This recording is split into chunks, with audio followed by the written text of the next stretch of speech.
23 years old today, Homer Bailey, and making his third start of the season. The two previous starts, as you said, Tom, against the Cleveland Indians. And last time out, not a good one, kind of an ugly one, but he said after the ball game, hey, there's no rule out there that says you have to have a clean start and a beautiful start to be a winner. And he did get the winner in that ball game despite walking 7 batters. But Homer Bailey still has the stuff, and he's had the experience out in AAA to earn his way back up here. After the Reds sent him down after May the 23rd, he went on down to Louisville and went 5-0 with a 0.8 earned run average. So he has certainly earned another shot here at the big league level. Let's take a look at the Reds defensively, presented by Ford. It's Dickerson, Taveras, and Bruce left, center, and right. Hairston and Yanish on the left side. Phillips and Votto on the right. Homer Bailey and Ramon Hernandez the battery. Some may be wondering why activate Edwin Encarnacion and not put him in the lineup. He played a doubleheader yesterday, both games of a doubleheader for Louisville. The Reds' plan all along was to bring him into Cincinnati tomorrow, play one more game tonight, bring him in tomorrow, and then have him come off the disabled list when the team starts a road trip Monday in Philadelphia. But more than likely, he'll be in the Reds lineup tomorrow. But first things first, here we go tonight. First pitch is ball 1 to Skip Schumacher, and this game is underway. Schumacher making the conversion from an outfielder to a second baseman this year for the Cardinals at .293. And there's a strike, 1-1. Schumacher a good hitter, especially against right-handed pitching.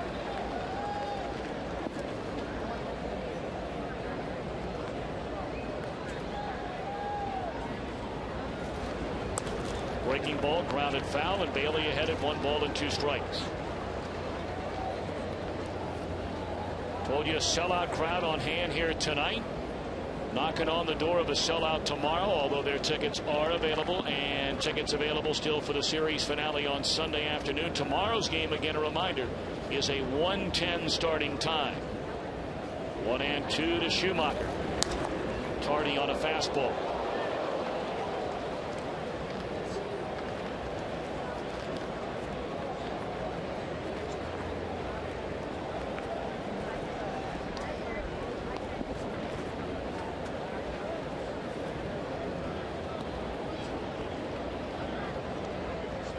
Again, a 1-2 coming to Schumacher, and an off-speed pitch misses up and away.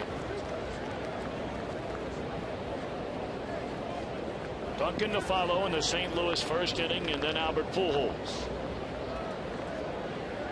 23-year-old native of LaGrange, Texas, looking in for the sign. Hernandez setting up on the inside of the plate, and here's a break-even pitch. Line into right field, a base hit.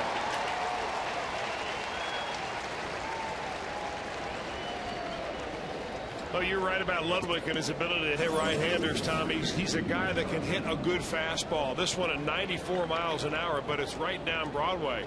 Thigh high, center of the plate. Most major leaguers are going to center that one, and Homer's got a runner on. But still, if you're going to give up a base runner based on 7 walks last time, better to make him put the ball in play and get a base hit than to start the same old thing with a base on balls. Chris Duncan. Dave Duncan, the manager, his right-hand man, the pitching coach. Of course, he is Chris's father. Chris at .242, 5 home runs and 32 runs batted in. Cardinals have gotten very little production out of their outfield so far this year, outside of the first month of the season when Ryan Ludwig knocked the cover off the ball. Duncan and Rick Ankiel, along with Ludwig, have struggled, while the rookie Colby Rasmus has played quite well. 2-0 now to Duncan.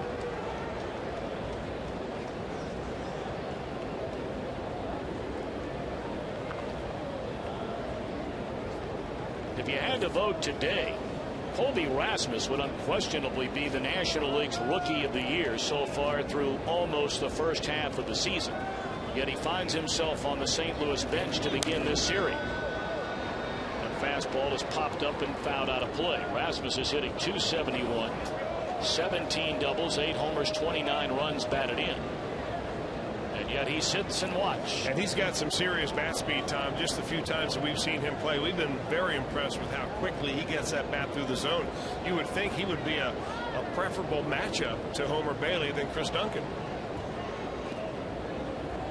2-1 the count on Duncan. Schumacher a base hit to begin the game. He has 2 steals in 4 attempts. You know what they try to do, of course, is they try to get guys who get on base in front of Albert Pujols. This offense is built all around Albert. Schumacher on base percentage .350, Duncan .332, and then comes the big guy. Fastball at 93 miles per hour up in the strike zone, and Duncan can't catch up with it. 2-2. And that's a good spot to keep it on Chris Duncan. He's a tall guy, and he likes, like most left-handed hitters, he loves that down and in wheelhouse. He loves to just drop that bat head. When you elevate it on him like that, he'll chase it, but he's having a hard time catching up to it. 2-2 the count on Duncan. Tried the inside corner with a fastball at 94 and missed. So we'll see if Schumacher is running on this payoff pitch to Duncan.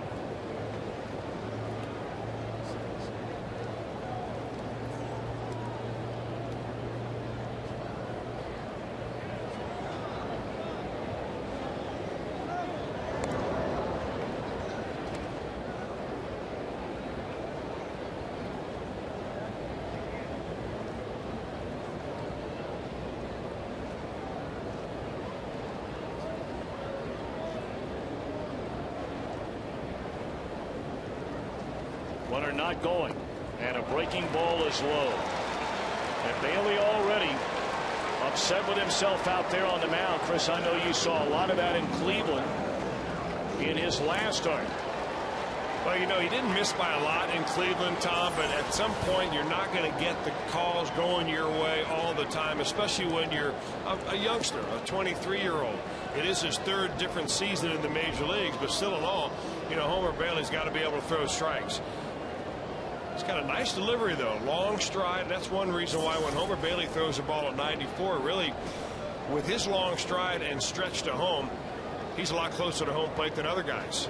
Well, this is not the way you draw it up when you face the Cardinals in the 1st inning. Putting the first 2 batters on in front of Albert Pujols in a first pitch breaking ball to strike 1 at the belt. Yeah, the comment I made about why do teams pitch to Albert? Well, when you walk one guy and then you give up a base hit ahead of him, you almost have to pitch to him here. Certainly not going to walk the bases loaded in the 1st inning. 2 on, nobody out, nothing in 1 on Pujols. And another off-speed pitch of some kind is in there, strike 2. Now that looks like the splitter, and that's a pitch that Albert Pujols has never seen from Homer Bailey before. I believe it is anyway. Maybe that's a slider right there. Has more spin on it than a normal splitter would. But he's gotten away with 2 that look like he hangs him up in the zone, but his arm action has fooled Albert. Now do you throw the heater? Nothing at 2 on Pujols. Came with a heater, and he's tardy. 97 miles per hour on the radar gun in left center field on that last Bailey fastball.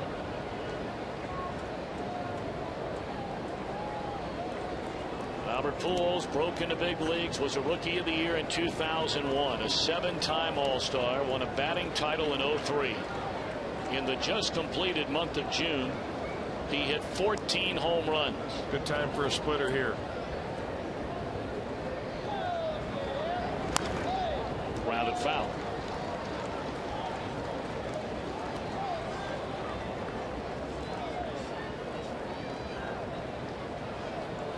In a day and age where it seems as though all the big power hitters strike out with enormous frequency, not only did Pujols hit 14 home runs in June, he struck out the same number of times in June. 14.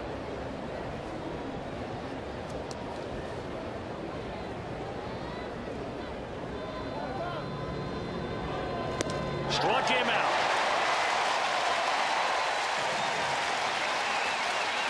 Now that was a splitter right there, Tom. Albert, I don't know what he's talking to. I mean to go about that, and I'm not sure what he's talking to about the home plate umpire fielding Colbert. Or is he trying to get out of the way of it? There's the pitch by pitch in this at bat. First couple of breaking balls right there, and both of them, quite frankly, hangers, but they weren't what Albert was looking for. Fouls off a 97-mile-an-hour fastball, another 97-mile-an-hour fastball, and there's a splitter right there. And you can see it coming out of Homer Bailey's fingers right there with his index finger on the seam. He pronates that ball and really rushes up and inside. You think Pujols had asked for time out there and not was granted He time might out? have. Yeah, that would be the only thing that I can think of. All right, 2-1, and now Ryan Ludwig, the St. Louis Cardinal, settles in and looks at a breaking ball, strike one. Now, Ryan Ludwig, you see, last year against the Reds, this guy absolutely killed the Reds. .385 batting average. This year, he's hitting .091, and that's one reason why that they've been struggling. Here's the comparison between last year and this year. Ludwig was a Reds killer. Runner goes for third. It's in the air. Right center field and playable. And who wants it? Bruce and Taveras bump into one another. Jay makes a catch for the second out of the inning. Good thing that ball was put in play because Schumacher would have gone in standing up, stealing third.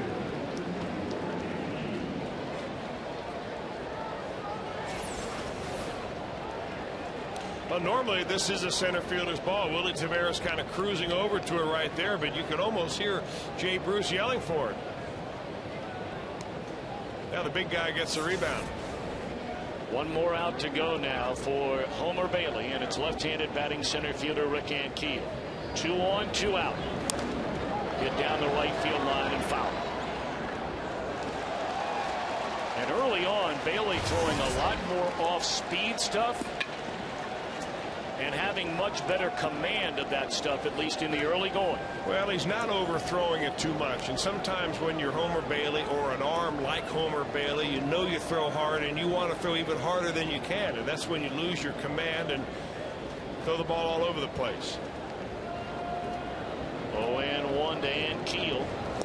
Fastball is strike 2, called 96 miles per hour. It looks to me like Ramon Hernandez is the guy calling the pitches, and Homer's pretty much going with him. So if you're going to give credit in this inning to kind of keeping the composure for Homer Bailey, a lot of it goes to his catcher. Well, Bailey not out of this inning quite yet. With 2 on and 2 out, he's ahead of Ankiel, 0-2. Inning over. How about Homer Bailey? A single, a walk, and then blows through Pujols, Ludwig, and Ankiel.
Look at these Cardinal guys bitching and moaning.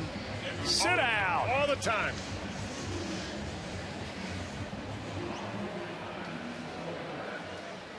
Homer Bailey was in first inning trouble with the big fellas coming up. And then this, Chris Welsh. And he needed a couple of strikeouts. That's a splitter right there that he drops on Rich Ankiel. Well, you talk about nasty. After throwing a 96-mile-an-hour fastball, you take about 10 miles an hour off with nasty sinking action. In fact, that's so good it looks like it's illegal, like a splitter or a spitter, but it's actually a splitter. Reds lineup tonight: Chris Dickerson in left, Willie Taveras in center, Joey Votto at first, Brandon Phillips a cleanup hitter at second, Jay Bruce in right, Ramon Hernandez catching. Jerry Hairston Jr. at third, Paul Giannis at short, Homer on the mound. Starting at for St. Louis, having a pretty good year. Hadn't gotten much run support, but throwing the ball very well, Joel Pinheiro. Well, he won his first 4 starts as the Cardinals signed him to a big-time deal, and they thought, well, we've got really something right there. Then he lost his next 9 of 11, but really not of it his doing. As you said, Tom, the Cardinals getting him very little run support. In fact, he is 12th worst in the National League this year as far as run support. He's on that same bad list that Aaron Harang is on. Chris Dickerson, red hot right now, has hit safely in 6 straight starts in 12 of his last 14 games overall at a .462 clip.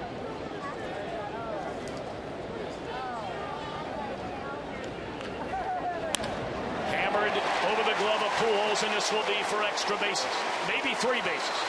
On his way, Dickerson, and he's going to stop right there rather than take the chance. And he did a good thing, Tom. Before he got to second base, he looked over to third, saw Mark Berry, the third base coach, holding him up. And that's the way you run the bases. Boy, I'll tell you what, you get Chris Dickerson at the top of the order, and when he swings like this, he gives you a completely different dimension than what you have with most leadoff hitters. He's got some pop. And he puts himself on second base just like that. Now it's an easy task for Taveras to try to get him to third. Well, you got to believe Willie's up there to bunt. A .233 batter with a home run and 11 runs batted in. Pujols already 4 steps on the grass at first. And Joe Thurston creeping in on the grass as well over at third. Bunted beautifully by Taveras. And Thurston throws it away, and the Reds will score.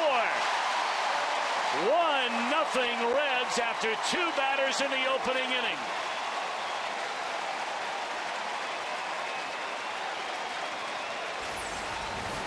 Well, everybody expected a bunt. He laid down the bunt. Joe Thurston's going to throw it. And this is a pre-planned play by the Cardinals where Albert Pujols is playing so shallow, he's not going to try to get back and cover the bag. They've got the second baseman coming over there right from the very get-go. And Joe Thurston simply fires it right over the head of the second baseman covering, and wow.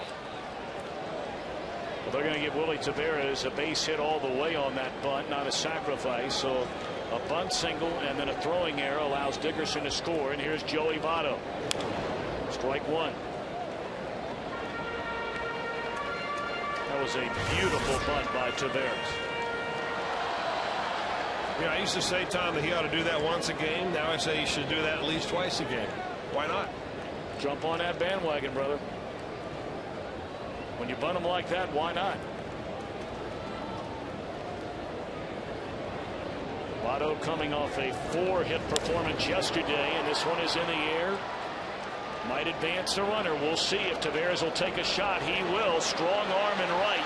And boy, does Ankiel watch as Ludwig fires a C from right to cut down Willie Taveras.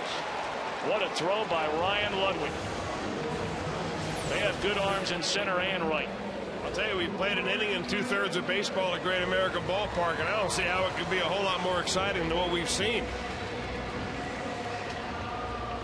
That is not all that deep, and anybody on this team except Willie Taveras doesn't even give this a shot.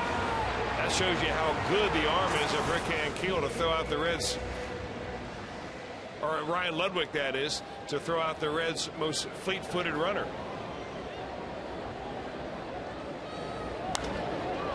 Phillips in the air to right field, playable for Ludwig, and this will end the inning, but a scoring bottom of the first inning for the Reds. End of 1-0.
Return of Edwin Encarnacion. What kind of impact will he make?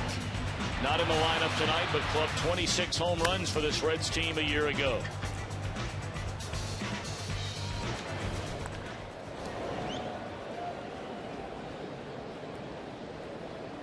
Edwin, before injuring his wrist, did not even appear in 20 games for the Reds. Been down in the minor leagues for about the last 2 weeks. Here's a lazy fly ball by Yadier Molina. 1 pitch and 1 out for Homer Bailey as we open the second inning with the Reds in front 1-0. Boy, Homer would love to have an inning without drama.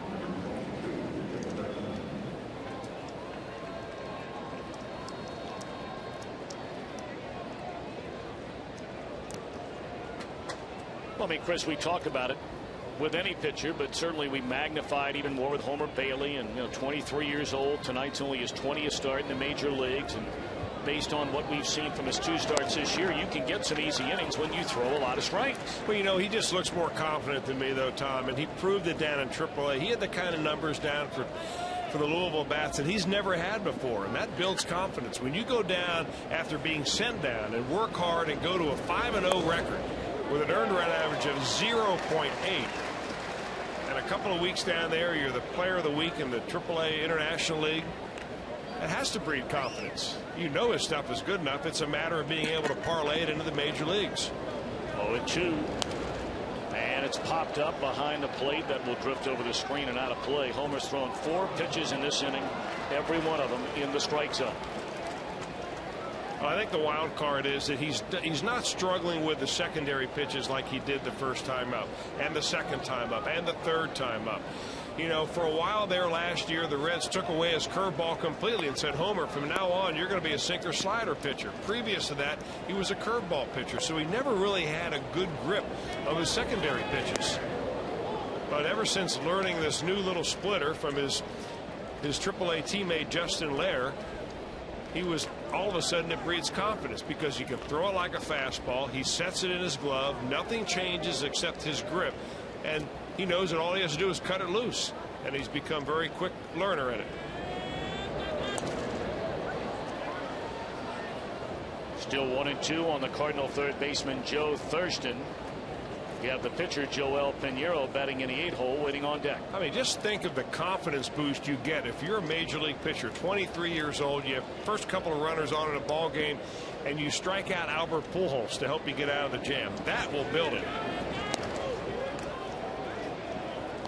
I mean, then the next couple of guys, Ludwig and Ankiel and Joe Thurston, I mean, I'm not saying that they're a walk in the park, but by comparison to Albert Pujols, you know you can get those guys out. 2-2 the count on Joe Thurston. And now all of a sudden, after getting ahead 0-2, the count runs full. Don't get lazy with your delivery now.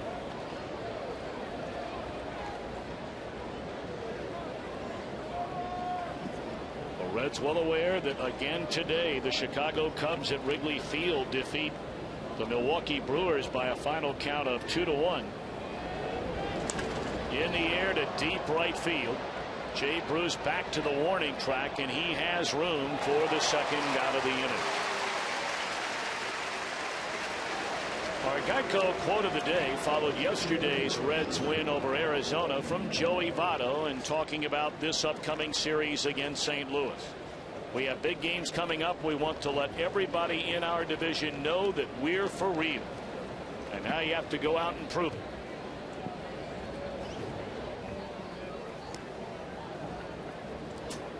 Now the pitcher Pinheiro. Strike 1. That Brewer game, reliever Mark DeFelice of Milwaukee walked Jake Fox with the bases loaded and 2 outs to bring in Chicago's winning run. Did you see the pitch? No. You talk about a small strike zone. Man, oh man. So you thought it was a strike? I thought it was a strike. Of course, that's the pitchers union talking to him. You're not lying about that. In the air to left field, and a 1-2-3 second inning for Homer Bailey, spreading the wealth. 1 to center, 1 to right, 1 to left, 1-0 Reds.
Brought to you by your Cincinnati and Northern Kentucky Toyota dealers. For a dealer near you, visit buyatoyota.com.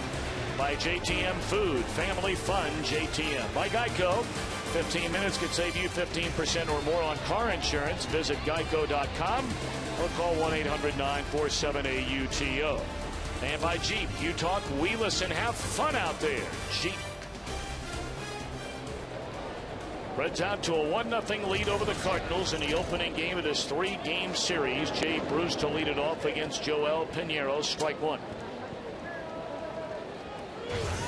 Jay, a .215 batter, 18 home runs, 40 runs batted in. He did not start the game here yesterday. He did come on, however, and boy, what an impact he made after failing in the 8th inning to drive in a tying run at third with only one out. The 10th inning belonged to Jay Bruce. He threw out the go-ahead runner, potential go-ahead run on a fly ball to right at the plate. And then in the bottom of the 10th inning, after not having a sacrifice bunt his entire career, as he lifts that one into left center field, and Ankiel will run it down. Bruce put down a bunt hit, which led to the game-winning hit from Joey Votto. St. Louis defensively presented by Ford, Duncan, and Keel Ludwig. Ludwig already with a great throw in a game tonight. Thurston and Brendan Ryan on the left side. Schumacher and Albert on the right. Pinheiro, Molina the batter.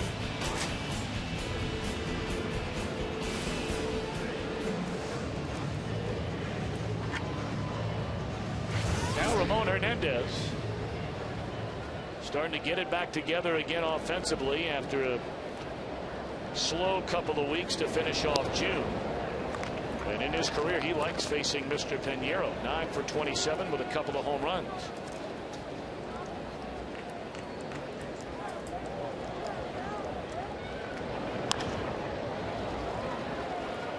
A 2-hopper down to Thurston for the second out of the inning.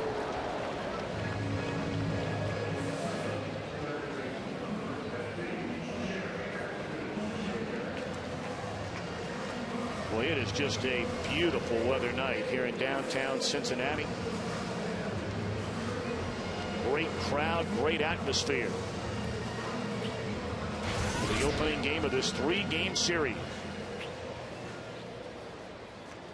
Reds with a victory could be within 1 game of the National League Central Division lead.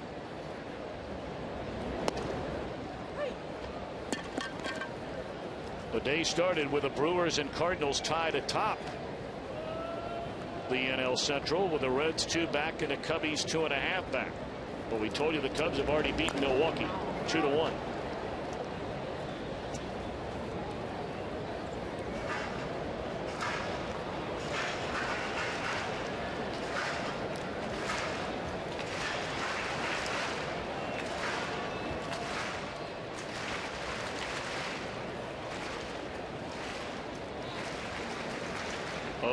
On Jerry Hairston Jr. with 2 down and nobody on.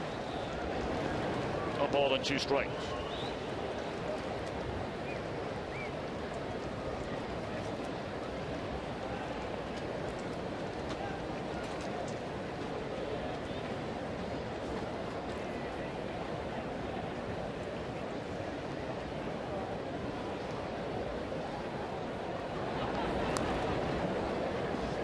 Still 1-2.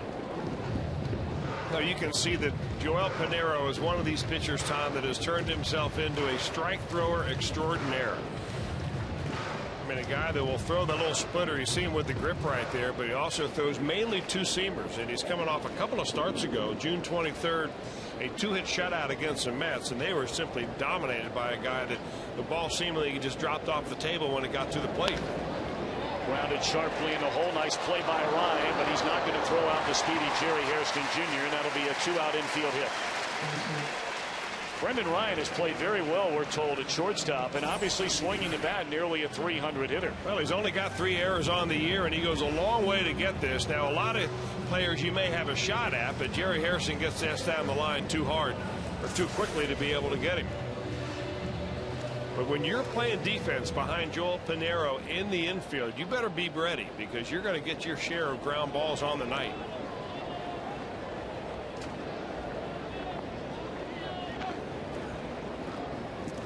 Paul Giannis. Breaking ball is off the outside corner. Giannis started the game yesterday. Was 0 for 2 and drew a walk. Ball at 243 with 4 doubles, 3 runs batted in. 1-1. We're talking about the ground ball to fly ball ratio this year. 209 ground balls and 77 flies. A lot of people say, what's the big deal about that? Well, it does a couple of things as a pitcher. Number one, it gives you confidence when behind in the count to throw a 2-seam fastball knee high and make the hitter put it in play. Tapper down to third, and the short way to end the inning. A hit, a man left. Explain the other things as we go on. And a 2. Reds lead 1-0.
If a Reds player hits a Tundra or the Tundra sign out in right center during our game here tonight, Rob Lang of Hebron, Kentucky, down in your neck of the woods. Yes, sir. Welsh. He'll win that baby. Good night for him. Register for your chance to win during an upcoming game at your Cincinnati and Northern Kentucky Toyota dealer. Well, maybe I'll get to drive it out and deliver it to him. It's not the way I'd want to get a new truck. Of course, stop by and get a load of mulch, drop off my house first. That's exactly right. Number 9 batter to lead things off, and in Tony La Russa's lineup more times than not, that means a position player. And of course, the whole reason for that is that Tony La Russa is trying to get as many runners on base as possible before Albert Pujols. And this gives him a chance to have 3 batters prior to Pujols. If one of them gets on base, you get Pujols up with 2 out and a man on, you got a better shot for an extra run batted in. Homer Bailey, 36 pitches, all but 10 of them have been thrown for strikes. Well, you saw those numbers on Tony La Russa during his managerial career and when pulled foul out of play. Just staggering the success that Tony La Russa has had as a major league manager. He's won a World Series in each league, much like Sparky Anderson did. And seemingly every year he has his team in the hunt.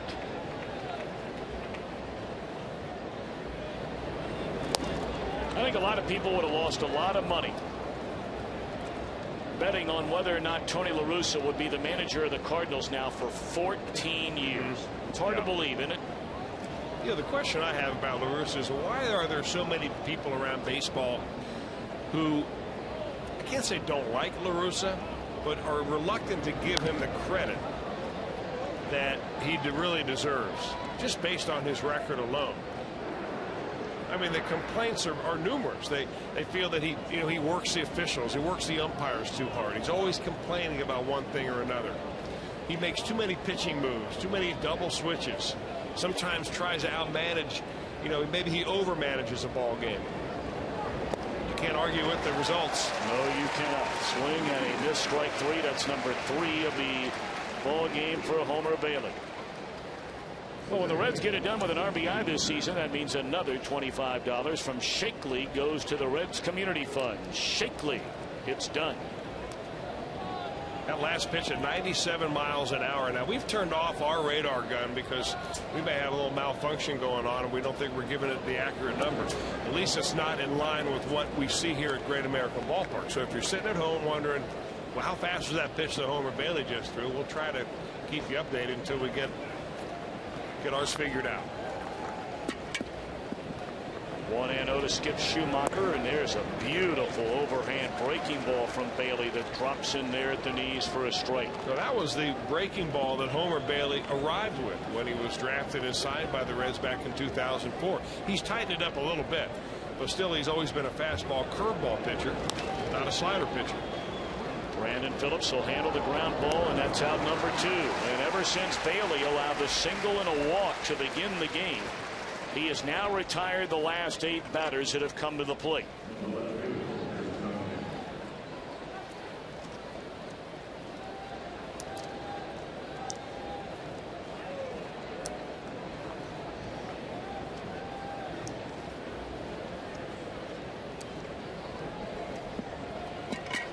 Chris Duncan walked in the first inning behind the Schumacher single, and you thought, oh boy, trouble a brewing, especially with Albert Pujols coming up.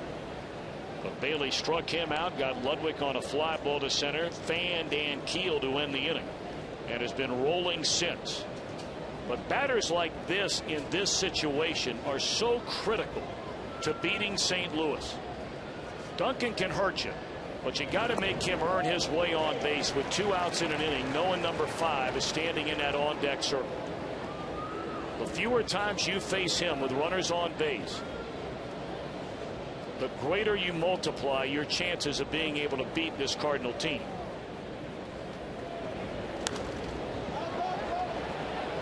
Is this playable? A long run, and did he make the catch? No, nearly making the catch, and he might be hurt. He went sliding into the wall, and I'm not sure if it's a leg, I'm not sure if it's his shoulder that went jamming into that post down there, or a wrist. But as soon as he hit it, Ramon Hernandez, the catcher, came over and said, please get a trainer out.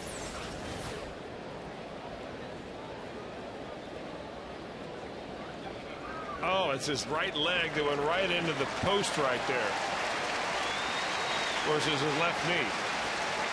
They're going to try to keep him in the ballgame. He's walking out back towards third base right now. Looked like his left knee slid into the cement at the bottom of that thing, or the right, both of them. Yeah, both of them hit. Now he's holding his left knee. You're right about that. Boy, what an effort. He was playing Duncan as a pull hitter. That's why that ball went in the air. It took him so long to get over there.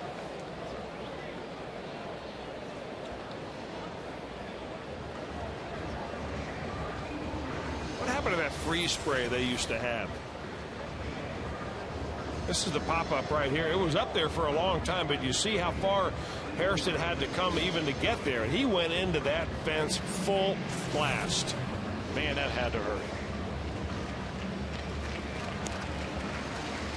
You remember that stuff the trainers used to pull out in a little silver cylinder, and they used to turn it upside down and open up the dial, and it would shoot out all this freeze spray. And there'd be ice crystals formed on your uniform. And whatever hurt, the pain will go away because you're frozen.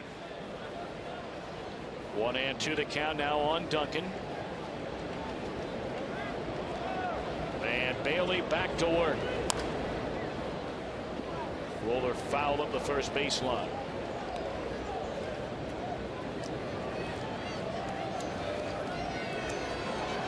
Well, you know that thing is still smarting over there for Jerry Hairston Jr. The question is, will it lock up on him between now and the end of the ballgame? Fastball at 97 miles per hour. Well, you and I were talking, watching Bailey long toss out in left center field before the ball game. And the velocity from what? How many feet you think that was? A couple hundred feet? Yeah, maybe 140 feet. We're going to leave Poole standing there in the on-deck circle. A 1-2-3 inning for Bailey, who's retired 9 in a row. The Reds lead 1-0.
.225 out of Kentucky Motor Speedway. Watch the Reds and you can be a winner. Reds in front 1-0 as they bat in the bottom of the third inning against Joel Pinheiro. And Homer Bailey hits it sharply at Pujols, and the Gold Glove winning first baseman from a year ago will take things himself one away. Reds scored after 4 pitches were thrown in this game. A double by Dickerson down the right field line to lead things off. Willie Taveras up there to bunt him to third. It turned into a bunt single. And when trying to make the throw to first, Joe Thurston threw it down the right field line, enabling Dickerson to score the game's only run.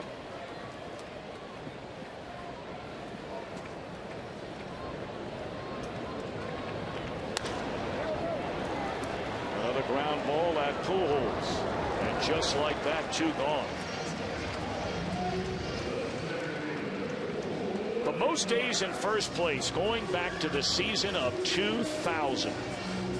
And look at that. The St. Louis Cardinals by far more than the Yankees, more than Boston, more than Atlanta when they were still in the midst of that 14 in a row division title run. All under Tony La Russa. And most of that under the general manager Walt Jocketty, now the Reds GM. He had a lot to do with that. Don't mistake yourself at all. Walt seemed to year after year in St. Louis be able to come up with a trade right at the very trade deadline to fill whatever need the Cardinals had. So there is a lazy fly ball to right, easy for Ludwig, and that will end the inning. So we've played 3, and the Reds are in front 1-0.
who was the last Red to lead the National League in outfield assist.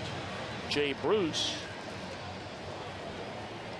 right now sits atop that leaderboard, or at least a co-leader, with Elijah Dukes of the Washington Nationals. Jay, when he threw out that runner in the 10th inning yesterday, that was his 10th outfield assist. How about the stat that Daddy Wags dropped on us before the ball game about Jay Bruce and his assists? This makes number 10 last night. And he came over there and he cut off Chris Dickerson. I'll take over from here. And a one-hop perfect strike. But the stat that Daddy Wags dropped on us, Tom, if you remember, that Jay Bruce with his 10 assists has more assists himself than the entire Cardinal outfield. Getting it done. Albert Pujols to lead things off, and there's a liner, and what a play by Hairston after ramming that knee into the rail in front of the Cardinal dugout the last inning. Dives on that same knee to take a hit away from Pujols. I'm trying to remember where Jerry Hairston had a ball hit at him. It may have been in Toronto, hit by Scott Rowland, that nearly sent him into left field. That ball nearly took him into left field as well. I'm going to have to ask him after the ball game which was hit harder. That's like catching a Tiger Woods 2-iron about 20 yards in front of the tee. Yeah, the reaction time by these athletes on a major league field, really in any athlete, but when you see an extreme reaction play like that right there, that's just mind-boggling. I mean, that really is like about standing in front of the tee about 40 yards in front of Tiger Woods and flagging down a 2-iron or a 3-wood. The ball's a little different size. But you're right. I mean that's on you. I don't want to try either one of them. Do you? No. It looks good from up here.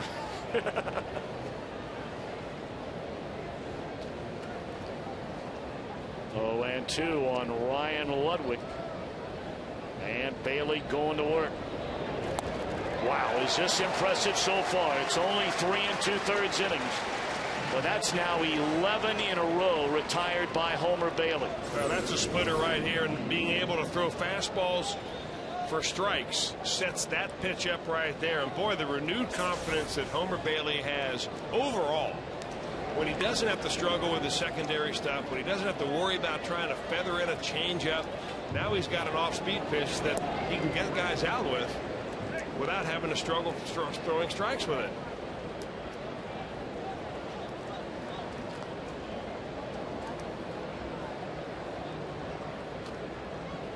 One and oh to count on Rick Ankiel. And there's that overhand breaking ball. The man, you mix that pitch in occasionally with a 94 to 97 mile per hour fastball to go with that splitter. Look out.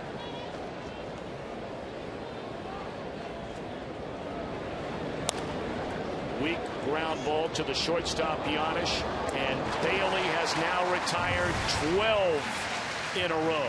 He had some help from Hairston. We go to the bottom of the fourth, 1-0 game.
to $113 million.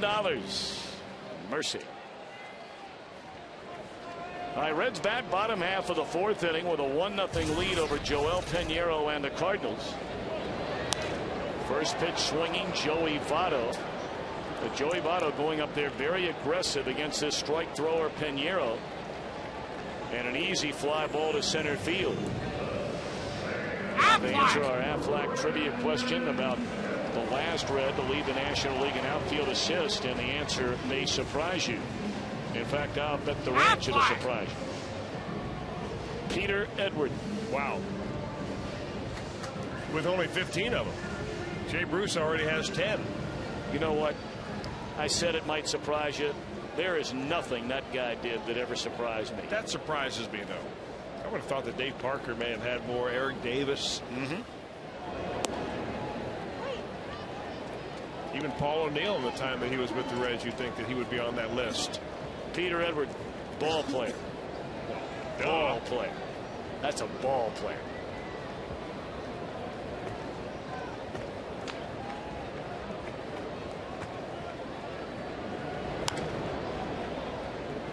Quickly 0-2 on Brandon Phillips.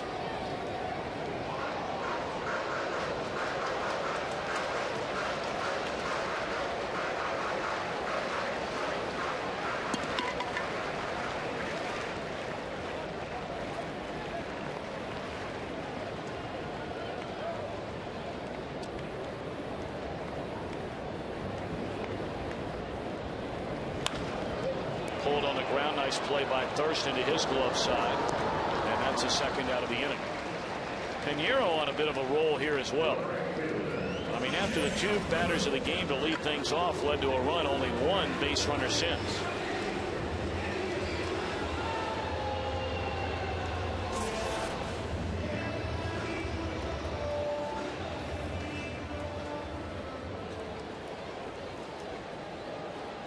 So now Jay Bruce with 2 out and nobody on. He flied to center field his only time up.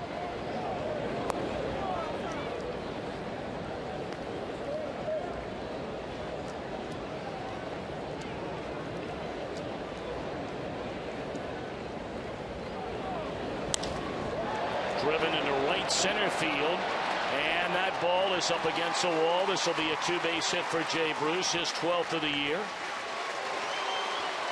And he's a 2-out base runner here in the bottom of the fourth inning. Well, he got a fastball out over the plate, and Jay Bruce is able to get the sweet part of the bat on it. Boy, he doesn't look like he swings hard, but the ball simply jumps off his bat. Short hops the wall in the right center field and picks up a 2-out double.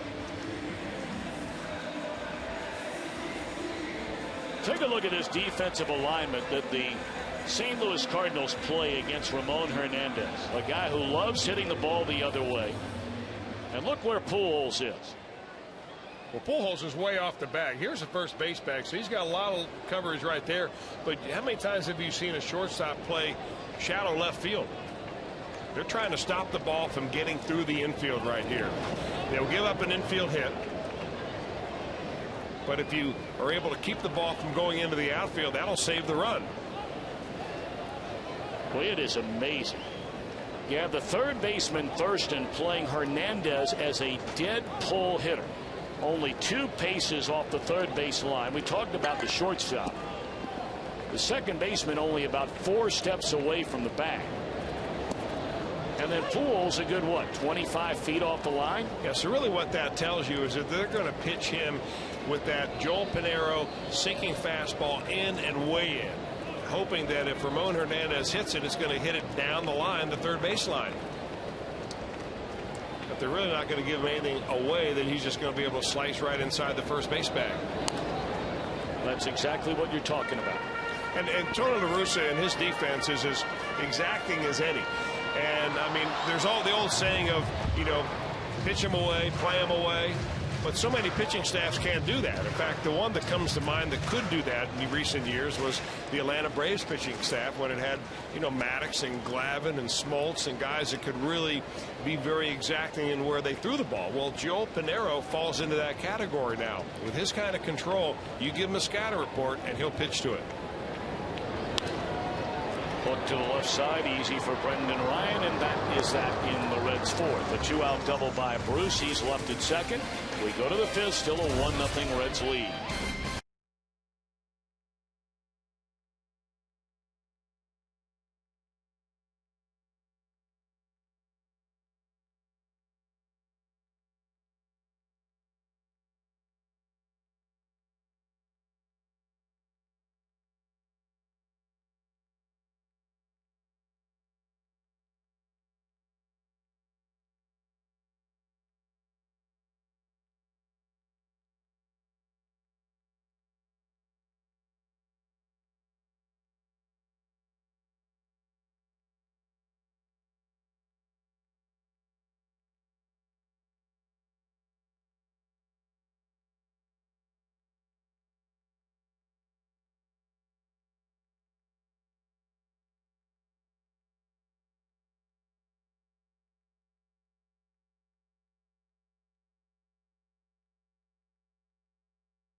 AT&T, the nation's fastest 3G network. AT&T, your world delivered. Story so far tonight, the 23-year-old Texan Homer Bailey making his 20th major league start. St. Louis started the game in the first inning with a single and a walk with Albert Pujols coming up. Bailey struck him out, starting a string of 12 in a row, retired as we begin the fifth inning. Bailey has walked just one. That was his second batter of the night, Chris Duncan. He has struck out 4. He's thrown 41 strikes against just 17 balls. 2-0 to Yadier Molina, to be followed by Joe Thurston and then Joel Pinheiro.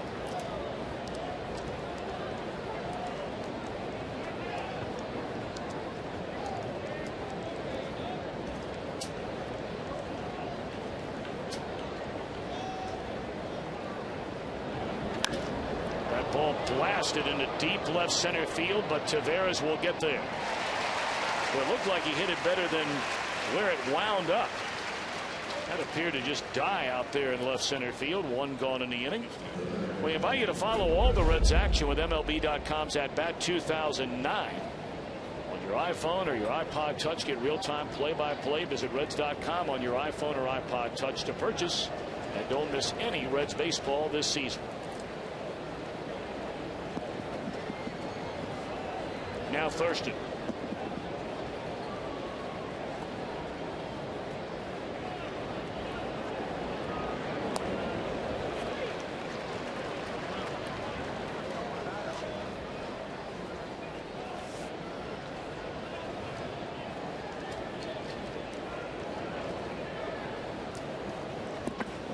Thurston hit the ball hard to right field his first time up. The ball caught by Jay Bruce 2 steps in front of the wall. And he is drilled on the right hip by a 94-mile-per-hour fastball from Bailey. Well, it gets on you in a hurry when you throw it as hard as Homer Bailey does, but it looks like Thurston almost leans into this ball when he realizes that that ball is in off the plate and he's got a chance to take it off the meat part of his leg. He'll take one for the team. So now, Chris, the first time since the first inning where Bailey pitches out of the stretch. He's gotten in quite a groove working out of the regular windup. Now, the good news is he's facing the opposing pitcher now in the number 8 spot.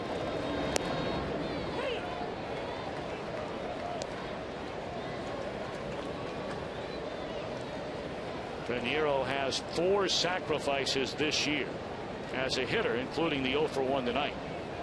5 of 30 as a batter.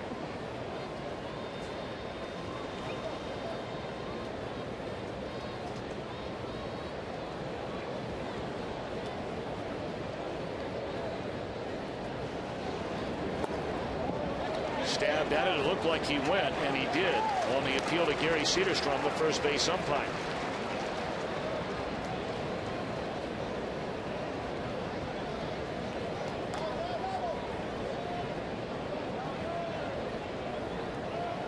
Division leaders meeting earlier today. In fact, they're already underway. The Mets and the Phillies, co-leaders in the National League's Eastern Division, and the Phillies are blasting the Mets 7-0.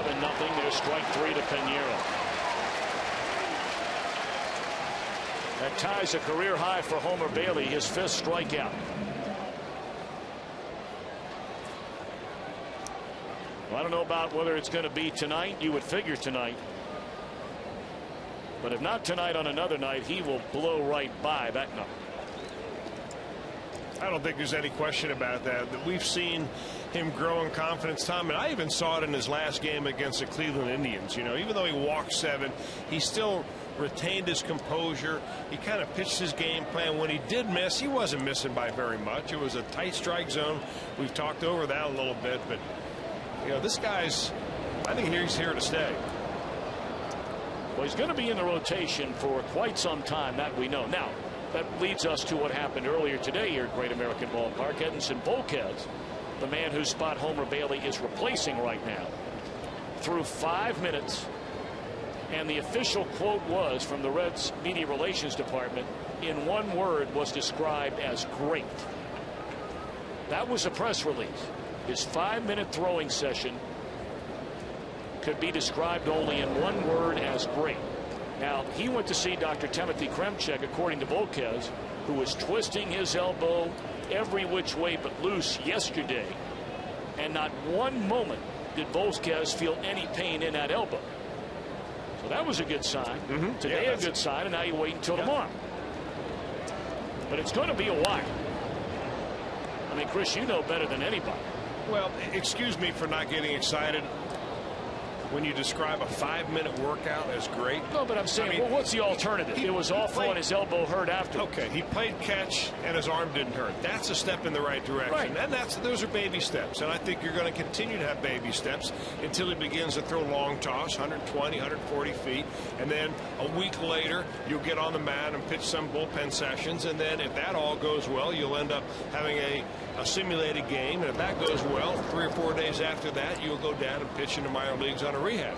It's all good, because what we hadn't heard was anything, which leads you to believe, uh-oh, he needs surgery. There's a major problem going on. We should really be concerned about Volquez. But to see him out throwing, that's encouraging. There's no doubt about it. But I'm not about to do handstands over a 5-minute throwing session. 0-2 to count on Brendan Ryan. And it's fouled out of play. Hey, Reds fans, for a great tasting meal and an unbeatable value, pick up delicious JTM Philly kits, burgers, or delicious hoagies at your favorite grocer. JTM, food, family, fun. Brendan Ryan struck out his only time up. Bailey's retired 14 of the last 15 Cardinals that have come to the plate, and trying to put Ryan away to end the top of the 5th inning. Driven into right center field. Bruce will run it down. Snow cone style by Jay Bruce. On that sinking liner off the bat of Ryan. One of the few balls hit hard tonight. Ooh, just in there.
And this week, Fox brings you the National Game of the Week. David Wright and the Mets taking on the Phillies.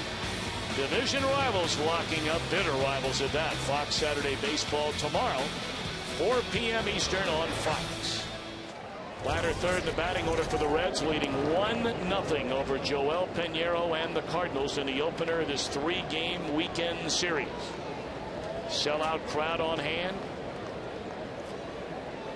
And Homer Bailey has been more than up to the challenge thus far. 5 innings, has allowed 1 hit. And that ball banged down the left field line, and it's up against the wall.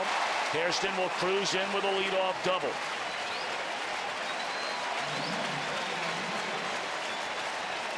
Two for 2 night, along with a great defensive play for Jerry Hairston Jr.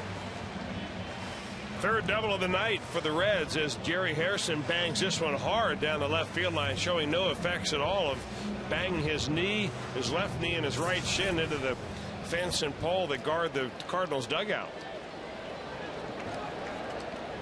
Well, the Cardinals believe the Reds are going to ask Giannis, the number 8 hitter, to bunt in front of Homer Bailey.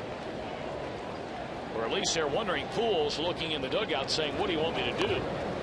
And it is a bunt, but that looked like more a bunt for a base hit. Well, Paul Giannis is struggling. There's no question about that. And, you know, what you hope to do is have a hitter in this situation be able to hit the ball to the right side and get that runner over to third. That's the ideal thing. Oftentimes a manager will give a hitter 1 strike to do that, and then after that I'm putting a bunt on. But the problem with putting on a bunt right here, if he fouls it off, he's down 0-2. So what we have seen is Dusty Baker do the opposite, where you put a bunt on the first pitch. If he fouls it off or gets a strike, then you take the bunt off, and then you really try to impress upon him, get that ball to the right side. But believe me, where Albert Pujols is playing way off the line, if that ball's hit sharply to him, he's coming to third. Broken bat liner right back to Pinheiro, 1 away.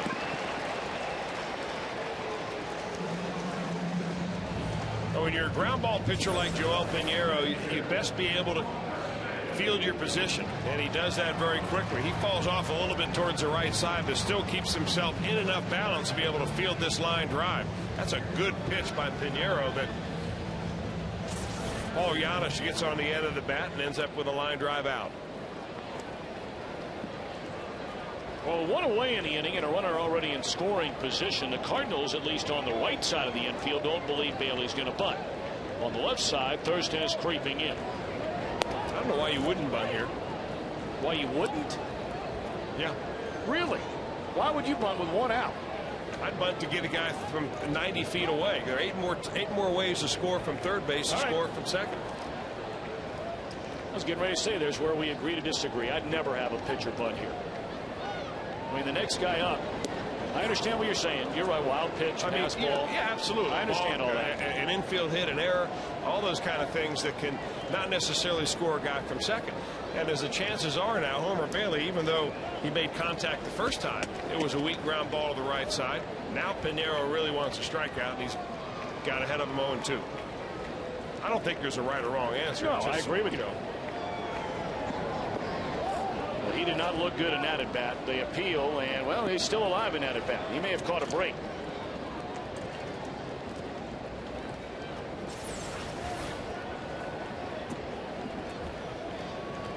That's about as far as you can go without getting rung up. Got some funky leg action with that front leg, doesn't he? 1-2 the count on Homer Bailey. Runner at second base with 1 out. And a grounder to the left side. Thurston will look the runner back. So the runner is still standing at second. There are 2 out in the inning. Take a look at that funky Texas dance step with that left leg. Watch him right here. You know who does that in a little modified way is Albert Pujols. I'm wondering if maybe Homer Bailey, in looking at tapes of the St. Louis Cardinals on how to pitch them, didn't see Albert with that little leg move to kind of keep his weight back and keep balance, and decided to adopt it. Hey, it works for number 5. Yeah. Maybe it'll work for me. Pretty well. Yeah. All right, now Dickerson with a runner at second base and 2 out in the inning. That's a big run out there. Bailey pitching beautifully, but still working on just a 1-0 lead. Dickerson doubled down the right field line, scored the only run of the game in the first inning, then grounded out to Pujols in the third.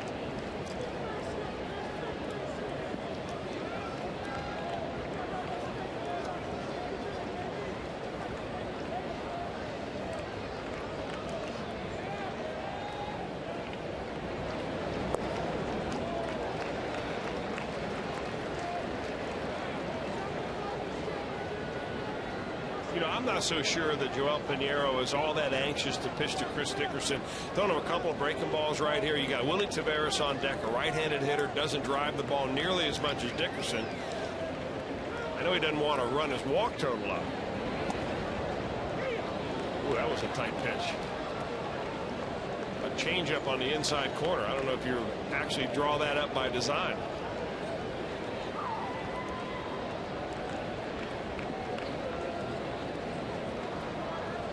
Hairston, a leadoff double, still stands at second base with 2 outs in the inning, 2-1 on Dickerson. And right back to Pinheiro, and that will retire the side.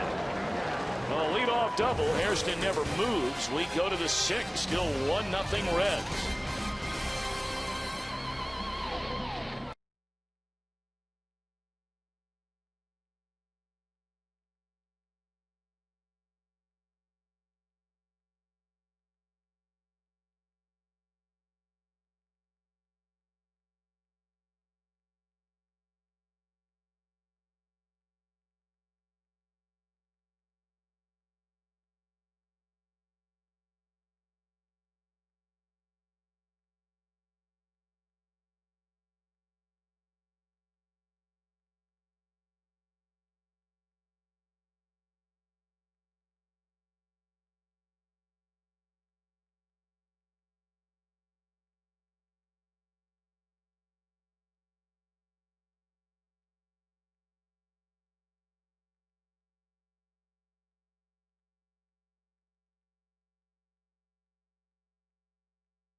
Cleveland Indians purchased a contract of Larry Doby from the Newark Eagles, and 2 days later he would become the first African American player in the American League, on the heels, of course, of Jackie Robinson.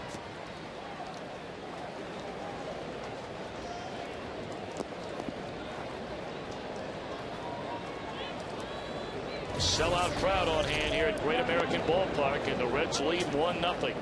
Top of the order coming up for the Redbirds against Homer Bailey. Schumacher has St. Louis's only hit of the night, a leadoff single into right field.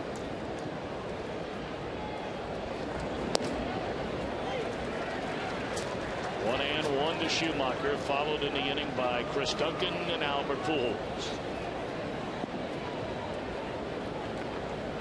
The way this lineup rolls over has become such a critically important inning. Of course, every inning's important when it's a 1-0 game. That ball in the air to left field, and Dickerson, short of the track, hauls it in one away. The Best Sports Show period comes your way every night, co-hosted by Chris Rose and Carissa Thompson. Weeknights only on Fox Sports Ohio, presented by 1-800-SAFE-AUTO.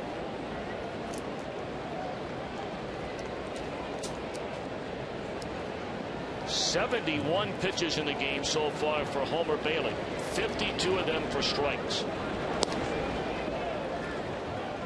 Yeah, that's a major turnaround from what he did in Cleveland, where I think he was about as many balls as strikes up there.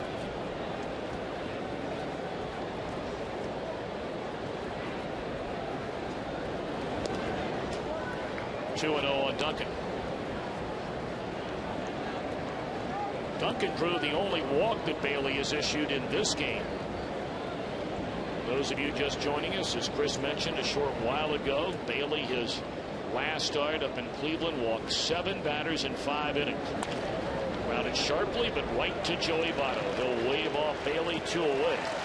But in that game, Chris, as you point out, for the many detractors of Bailey and his prior 18 starts in the major leagues, his last one, number 19, a tremendous amount of grit was shown by this young man in that game. When you allow 10 base runners in 5 innings and only give up 3 runs, that's a guy who's out there battling on the mound. Well, you know, Tom, there are a lot of minor league directors out there for a multitude of organizations who have 22-year-olds in Double-A and 23-year-olds in Double-A saying, hey, he's still young. We've got plenty of time to move him up from Double-A to Triple-A. I imagine there are many 23-year-olds playing A-ball right now around. So the fact that you've got Homer Bailey in his 20th start in the major leagues at age 23 and throwing the ball 96 to 97 miles an hour with 2 very good complementary pitches,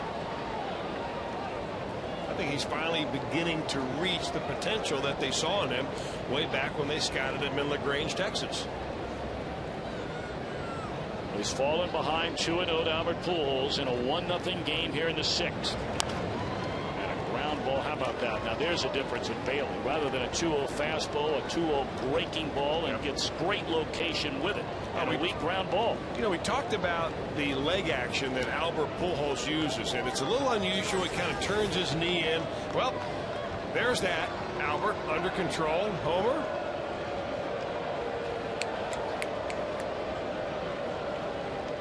There you go. Emulating the gray one. Kids all across the world are doing that now. And why not? 2-1 to Albert Pujols. Look at it this way. It's a lot easier to turn your leg in like that and swing a baseball bat. Maybe not with the success that Albert Pujols has, than it is to rear back and throw a 97. 3-1 to count on Albert Pujols. They're setting up away from him. You can understand that. And a high fly ball into right center field will take care of the Cardinal slugger for the 3rd time tonight. Homer Bailey, 6 innings of 1-hit shutout baseball.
Jerry Hairston Jr.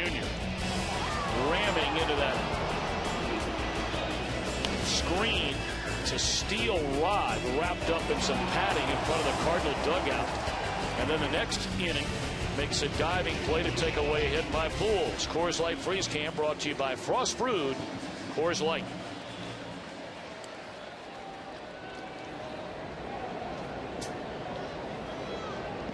2, 3, and 4 in the batting order. Taveras, Votto, Phillips, and that's a way to get it started. Base hit by Willie Taveras. Reds lead 1-0. Taveras his second hit in 3 at-bats tonight. Really not a lot of mystery about the way that Joel Pinheiro has pitched. He throws primarily, and I mean about 80% sinking fastballs. And that's what he tries to do right there to Taveras. He gets it up about waist high. Willie hits a line drive to center. So a couple of hits on the night for the Reds' speediest runner. You run him here, or do you keep the right side of the field open? I love putting the pedal to the metal. Absolutely right.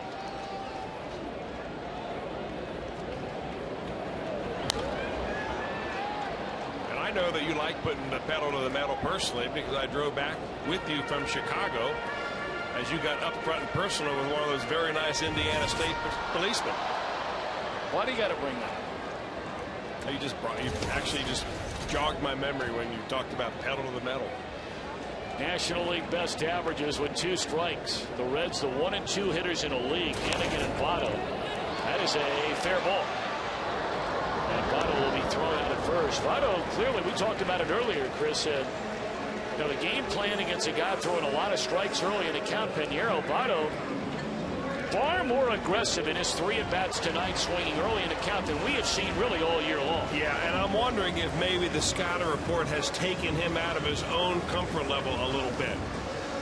You know, he's a guy that normally sees more pitches. He waits a little bit. He fouls off a lot of 2-strike pitches from some very tough pitchers.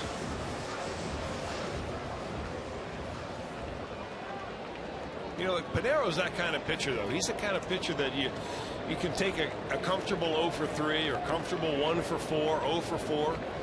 At the end of the night, you think you're on a lot of pitches and you wonder how he got you out.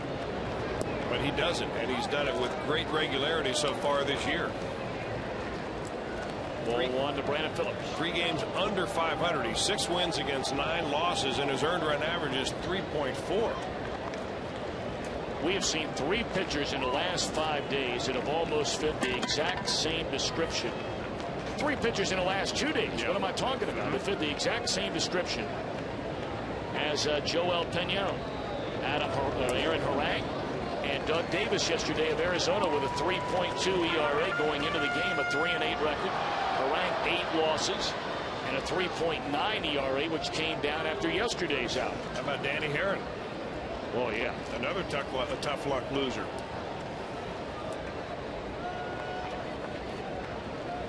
Good hitters count here for Brandon Phillips.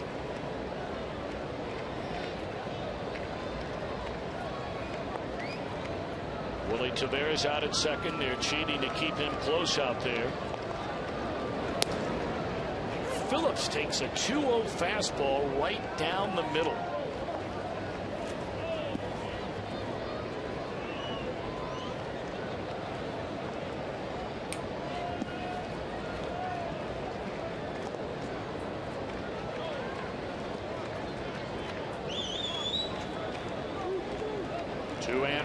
Brandon Phillips. Taveras leads at second, and that's hammered down the left field line, and that is a fair ball.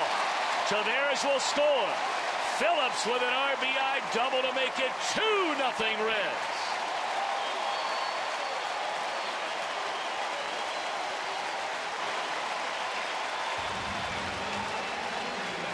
A little dissension going on, I think, between Pinheiro and Yadi Molina. I think what happened on that is that Molina, I don't know whether they were disagreeing on the call, I mean, of the pitch type or the location.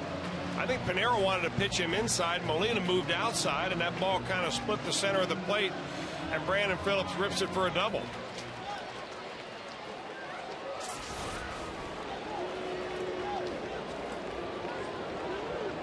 Now Jay Bruce, he doubled to right center field his last time up.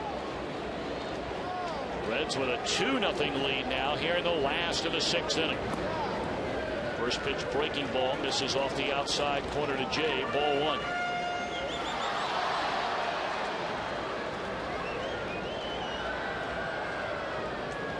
Brandon Phillips, RBI number 53 on the season.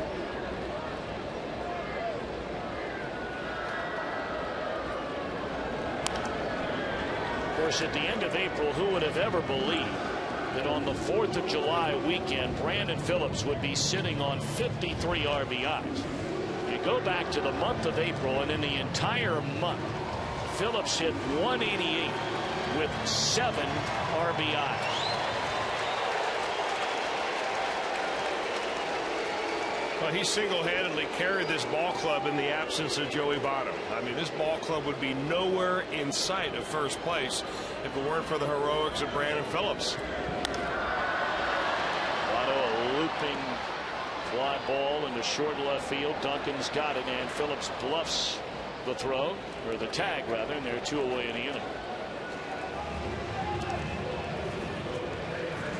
Boy, nothing like a close ball game, a 2-0 ball game to bring such intensity out there. I mean, Brandon Phillips is a guy that when he really wants to turn it on and run the bases, he's as good as anybody. But he's turned it up a notch, and I think that they feel this whole Reds ball club. You know, you could feel the energy as soon as the gates opened today. They were piling up in the concourse area. The fans were, but you could also feel it during batting practice. This ball club knows, this Reds team, that this is a very special series. Not a must-win series, but just a very special series about showing, like Joey Votto said in our quote, that this team's here to stay, and they're for real. Well, I think a lot of the Reds personnel, not just those in uniform, but those out of uniform, were somewhat dismayed by a column written a couple of days ago, which showed up in the USA Today, which was summing up the National League Central and what was going on in the division, and did not mention the Cincinnati Reds team one time in the article. Talked about the Milwaukee Brewers and the Chicago Cubs and the St. Louis Cardinals, but not one mention of the Reds being a part of the National League Central Division race. And really what that article did was capsulize the fact that this author thought it was shakeout month. The month of July was a shakeout month for the National League Central, and the imposters would be exposed. And by not mentioning the Reds, I think a lot of people obviously figured that they must be in that imposter category. And they might be, but when you're writing a column like that, it's hard to believe you can't include a team that's 3 games out of first and is ahead of one of the teams you're writing about. You know, it makes it bulletin board material. Simple as that. Or you could write it off and say, "Was this guy know?" Well, I mean, you're right on both cases. To me, it's irresponsible. I mean, I don't know how in the world you can make an argument for one team being a part of a mix and another team that's in front of one particular team not in the mix. 1-1 the count. Swing and a miss, 1-2.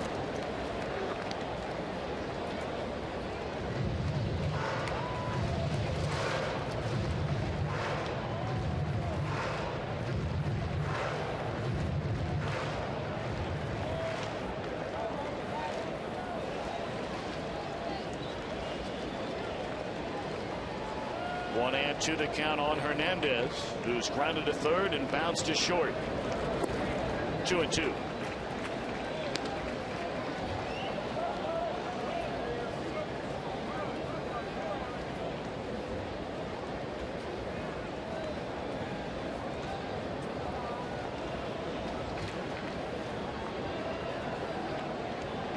Well, Hernandez, a guy who's really delivered in situations like this all year. 3-2. That got him. Yep, sure did.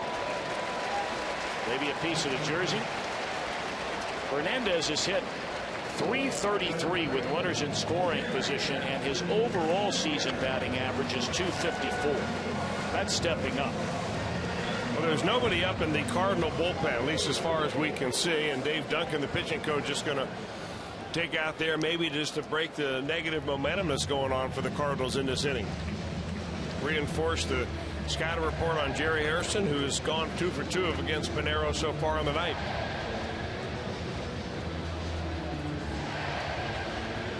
You know, the big change for Joel Pinero, and it's happened to a lot of pitchers when they finally get to pitch under Dave Duncan, who is not a mechanics guy at all. Marty Mason is the bullpen coach. He's the guy who's in charge of mechanics and getting people straight from a pitching standpoint. But as far as setting up hitters and coming up with a pitching game plan, I don't know if there's anybody better than Dave Duncan. And he has been able to guide Pinero, a guy that was about a 50-50 ground ball to fly ball pitcher who's now throwing 60% ground balls. And I made the point earlier, Tom, that does a lot of things. It improves your confidence, gives you a chance to throw more double plays, gets you a good pitch when you're behind in the count. And he has just bought into the Duncan system big time, Pinero. He doesn't have the wins to show for it, but he certainly has pitched well. Well, now 2 on and 2 out for Hairston Jr. The infield hit in the second, the double off the left field wall down the line in the fifth. Ball 1. You know, for many years here in Cincinnati, we talked about Don Gullett, the long time Reds pitching coach, and all the reclamation projects that he had to work with. The Reds, from a team payroll standpoint, unable to go out and get the big successful pitchers as free agents from other organizations. Well, the same is held true for a number of years now for Dave Duncan. That ball popped up behind the plate. Molina runs out of room. Yeah, you look at this rotation right now. Chris Carpenter was a good pitcher in Toronto, was never a great pitcher. When they signed him, he missed a full year with an injury. Todd Wellemeyer, a cast-off from the Cubs out of their bullpen. Adam Wainwright came up as a closer. He was their closer when they won the World Series. Pinero, a cast-off, among others, from Seattle and Boston. Kyle Loesch, inconsistent before coming to St. Louis, had his best year ever last year. Now, he's done quite a job. He's done a great job. And that is a base hit into center field. Scoring is Phillips. Jerry Hairston Jr. a 3-hit night and a 3-0 Reds lead.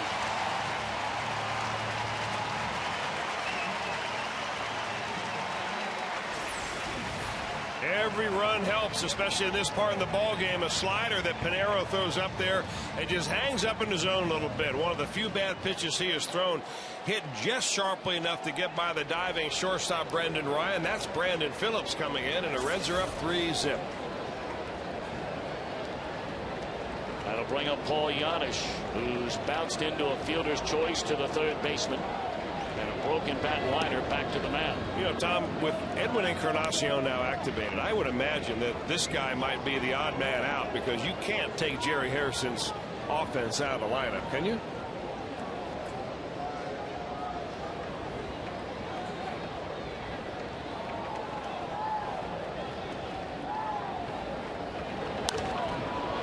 Fly ball hit pretty well into right field. Will back up Ludwig, and that'll end the inning. But a 2-run inning for the Reds. We go to the 7th. Reds 3, Cardinals nothing.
double by Chris Dickerson.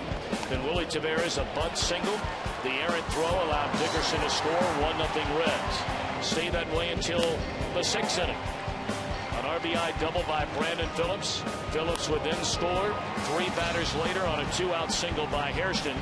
And of course the story of the night, however, is the pitching of Homer Bailey. Well, it started out rough for Homer Bailey. Gave up a base hit and a walk in the first inning. Had to face Albert Pujols and got him on an 0-2 splitter that just twisted Albert Pujols all around, and from there he just took off. At one point he retired 13 in a row before he hit Joe Thurston with 1 out in the 5th. And since then he's retired the last 5. And he's thrown enough strikes that now the Cardinals are up there hacking at the first pitch. Well, when you throw that off-speed pitcher, that splitter on the first pitch, you're ahead of the game. Exactly. And when you're able to do that, now you're able to get deep into a ball game where you're not running your pitch counts up, because the hitters are going to give you a chance to get first pitch outs. Oh. That didn't miss the inside corner by much. That was a big league pitch, even though that was ball 1. They're coming in there again. And that's what you get. I mean, just shattered bats with command of the fastball. Talk about every other pitch in baseball. Curt Schilling used to say it. John Smoltz said it. Chris, I've heard you say it. Anybody who knows anything about pitching, the best pitch in baseball is the best located fastball. There's no question about that, because really all you're trying to do as a pitcher is give the hitter his best chance of making an out. And you locate your fastball and you can do that. Well, you talk about getting in your kitchen on a half swing. Wow. 0-1 to end Keel. We remind you tomorrow the first 30,000 fans in attendance receive a Jay Bruce bobblehead courtesy of the U.S. Army. It is the second in a collectible set of 4 that combine to form a special Great American Ballpark backdrop. Tickets still available. 381 Reds, a number to call, or go to Reds.com. And you have an early edition of the Jay Bruce bobblehead. I do indeed. They had them. They were giving them out down to the players. Of course, the players all looked at them. I talked to Jay the other day about it. I said, how do you like the likeness? He said, I think they did a great job. So if you get approval by the guy whose bobblehead it is modeled after, there you go. Very nice. Took the neck brace off, so it's bobbling big time now. Yeah, says Jay Bruce. Give me another chance to throw somebody out. Fastball up at 97 miles per hour from Bailey. Wouldn't you like to throw like 97? Just a couple of pitches. No doubt. Come down to fantasy camp, rear back, and with you up there. It's gas. That might not be fast enough. Might be right. 2-2 to count on Ankiel. Reds leading 3-0 with 1 out here in the 7th inning. And there's a weak pop-up. Great location on that off-speed pitch, down and away, and that's an easy out. 2 gone in the inning. Boy, has he been unbelievably impressive here tonight. You know, as bad as he was back on May the 23rd against the Cleveland Indians, he has been that good tonight. That's the curveball. And you go down and away against a dead red fastball hitter like Rick Ankiel, and there's not a whole lot he's going to do with it.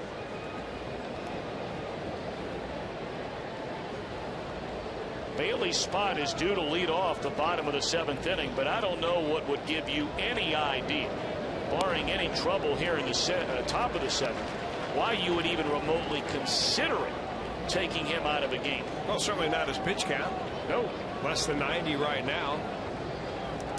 You know, and even though the Reds have been real good out of the bullpen, I mean real good, there's always a little uncertainty when you go to the pen. You're not sure exactly what you're going to get. And right now, as we look out there in right center field, look at that bullpen, they are sitting back watching the game. It's 96 at last fastball. He's just waiting on these Cardinal hitters to get in that box. Ahead of Molina now at 0-2.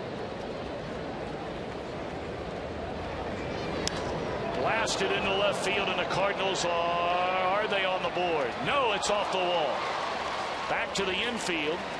And a double, just missing a home run, is Yadier Molina. Well, when it left the bat, it looked like it was long gone. But perhaps a lot of topspin on that ball to get to the wall. I think that was one of those splitters that he hung on the inner part of the plate. Yadier Molina, not a home run hitter. He's got 5 of them on the year, but he hit that one, he thought, well enough, but that came within about 6 inches of leaving the yard.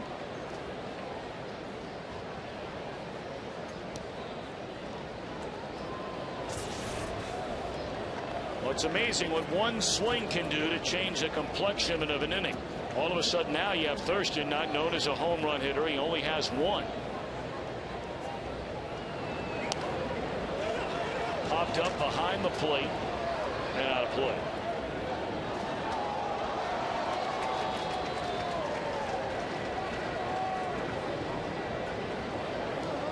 Still not a body moving down in that Reds bullpen out in left center field. Bailey 91 pitches in the game. 64 strikes against 27 balls. Now Thurston has given Bailey a little bit of trouble tonight. He hit one to the wall that was caught by Bruce his first time up, and then Bailey hit him his last time up. This is a jam shot roller here. Giannis will have to hurry, and a throw in time to end the inning. A hit, a man left. They are standing and cheering Homer Bailey in Cincinnati tonight.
A full price ticket. The entire family gets non-premium tickets at half price. For tickets, call 513-381-REDS or go to reds.com. You got to do that tonight. The offer is valid in advance of game day only. Huge round of applause for Homer Bailey as he will indeed bat to lead off the bottom of the 7th inning. First pitch swinging, a fly ball to right, 1 pitch and 1 out. Now Bailey will get back to that Reds dugout and 0 in on the top of the 8th inning.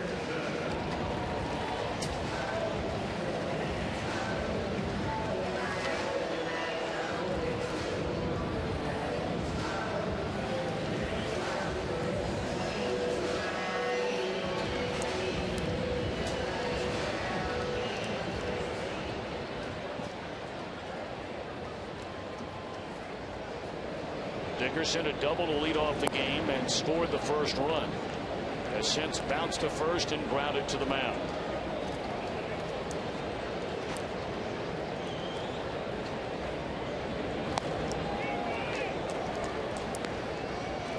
If you're just joining us, Reds got that run in the first inning. Scored twice more against Joel Pinheiro in the 6th. 1-2 on Dickerson. But that man right there is unquestionably the headline act thus far. 7 innings of 2-hit shutout baseball. He's walked a batter, the second batter of the game. He has hit a batter, struck out 5.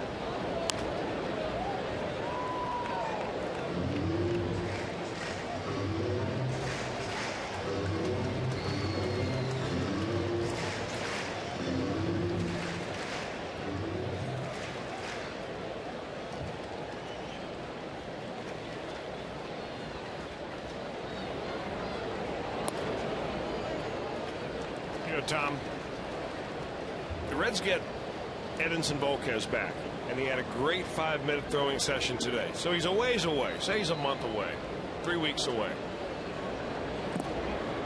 And Homer Bailey continues to pitch the way he does. The Reds have a problem that in their wildest dreams would never, ever have thought that they would have. Too much starting pitching.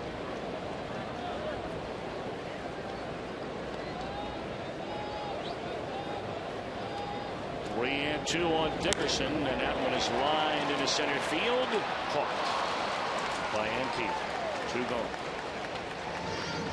Of course, Chris, they're Walt Jocketty, if he's tuned in right now, which I'm sure he is not, but he's probably saying you never have enough starting pitching over a 162-game baseball schedule. And I don't know if the Cincinnati Reds organization, except for maybe right there in the early 70s when Gary Nolan and so many Wayne Simpson and those guys were so young and so promising. I'm not sure they've been in that position from a starting rotation standpoint. Such a position of potential strength. Should everybody be healthy and live up to that potential?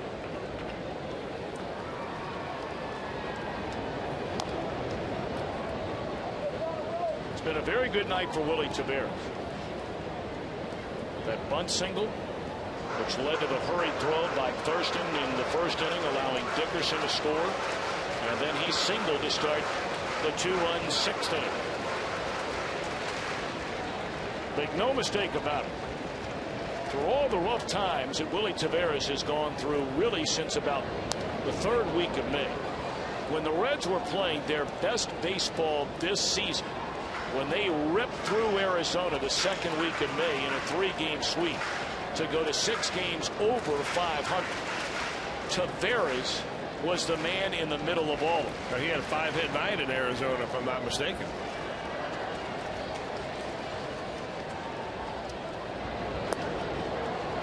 He's gone swinging to end the 7th inning. 8th inning coming up. A hitter for Pinheiro, then Ryan and Schumacher, with the Reds leading 3-0.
Brought to you by your local Ford dealer and the Ford F-150 2009 Motor Trend Truck of the Year. By Aflac, we've got you under our wing. And by your Cincinnati, Northern Kentucky Honda dealers. Visit mycincinnatihondadealer.com for current offers. Cincinnati Reds baseball at Great American Ballpark along the banks of the mighty Ohio. And mighty impressive tonight is Homer Bailey. His first 2 starts this year, 5 strikeouts against 13 free passes. Tonight that ratio 5-to-1. That's a little more like it.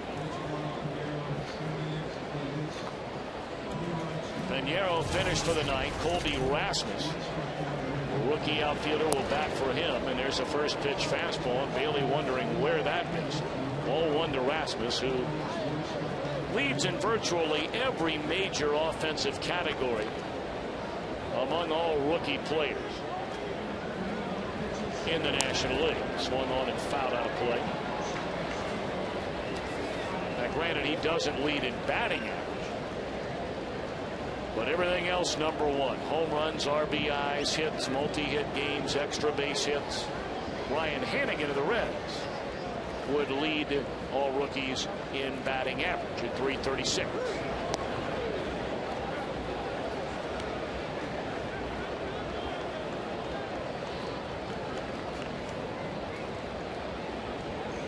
.95 pitches in the game for Homer Bailey.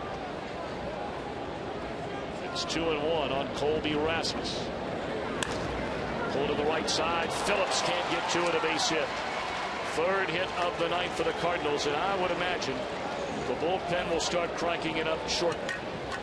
Kroger and the Reds are proud to team up to offer you a great value this season. Check concession stands throughout the ballpark for the Kroger Meal Deal, which includes a full-size adult hot dog, a 16-ounce Coke, a bag of chips, and during this homestand, Cozy Shack rice pudding, all for just $7. The Reds bullpen does indeed spring to life as Brendan Ryan comes to the plate. We go back to the top of the order next. Strike 1 to Ryan.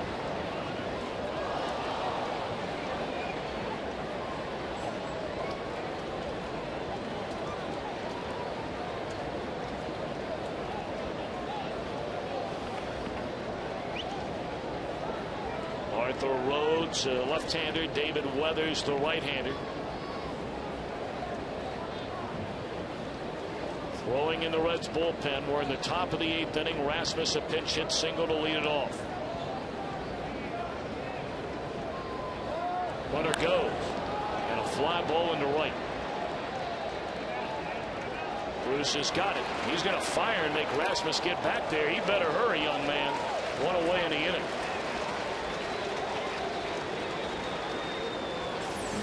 Well, you know, you don't usually see Jay Bruce throwing behind a runner like this, but it seemed like Rasmus was toying with him a little bit.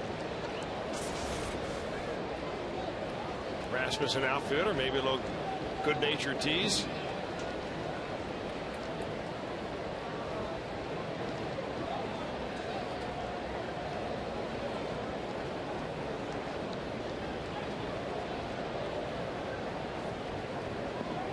Now Bailey really trying to bear down. You have the top of the order in Schumacher. Chris Duncan on deck, and we know who's after that.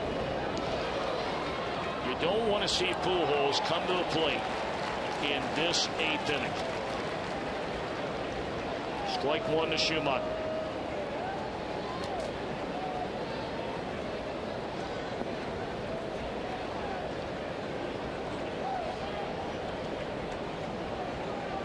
The 100th pitch of the night coming from Bailey. There's a fastball at 94 off the outside corner, 1-1.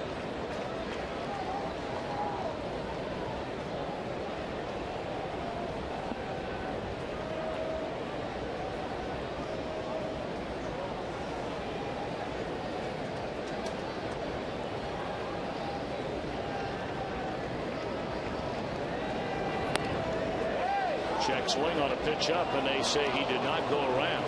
That's a third base umpire, Brian O'Nora. 2-1 on Schumacher.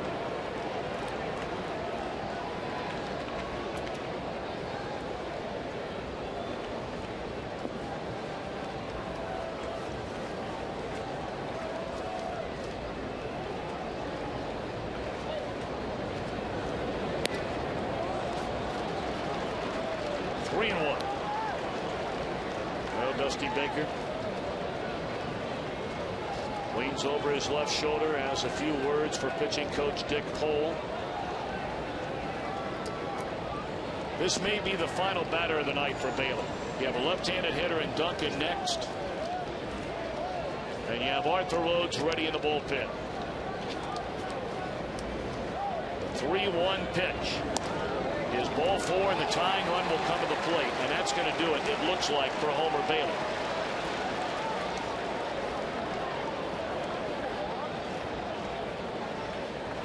Well, Bailey looking in that dugout. He doesn't want to see Dusty come out, but Dusty is going to do it. And I would imagine this crowd, this sellout crowd at Great American Ballpark, in fact, they're already beginning to stand and cheer for the Homer Bailey they have been waiting to see since he was a #1 draft pick out of LaGrange, Texas.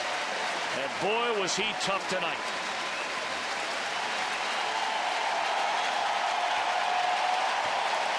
Skyline call to the bullpen. A job well done, Homer Bailey.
Game tonight in preparation for his start tomorrow.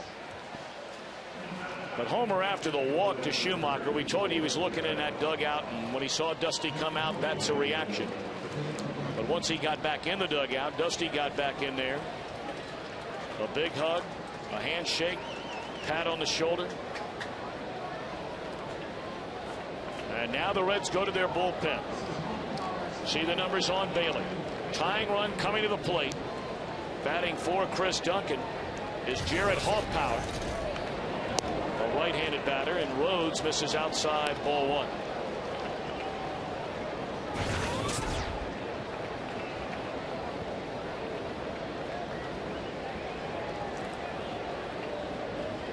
Major league debut here for Mr. Hoffpower.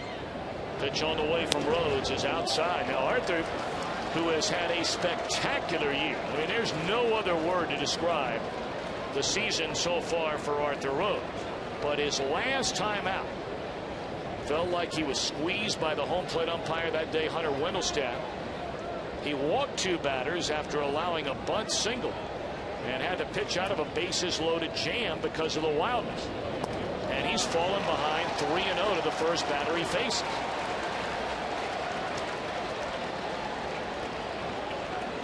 Now all of a sudden you're looking at on deck circle, and Rhodes is a ball away from loading him up, bringing Pujols to the plate as a go-ahead run.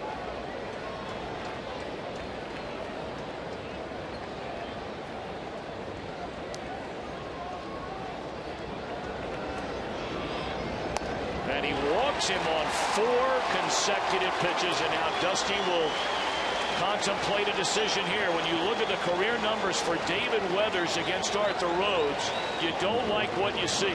But what does your gut tell you? And that's what he's got to go with right here. Albert Pujols has faced Arthur Rhodes only 4 times, but he is 2 for 4.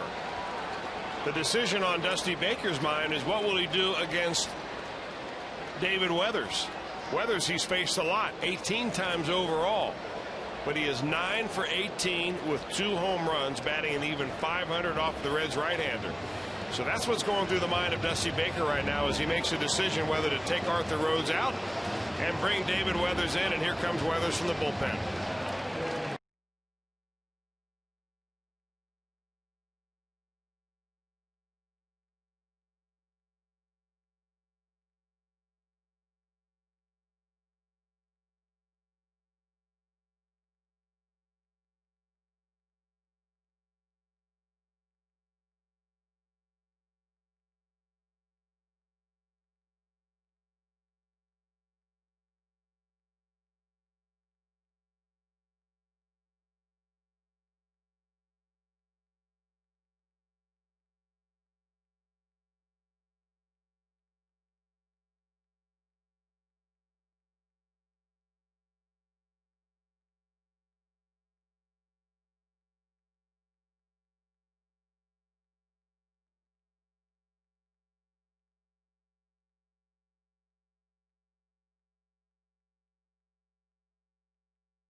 Is loaded in the top of the 8th inning with the Reds in front 3-0. You see the career numbers for Albert Pujols with the bases loaded. 9 grand slams in his career, 3 of them this year. We mentioned 9 for 18 against David Weathers is Albert Pujols. The clock in left center tells us it's 9:18 on this Friday night.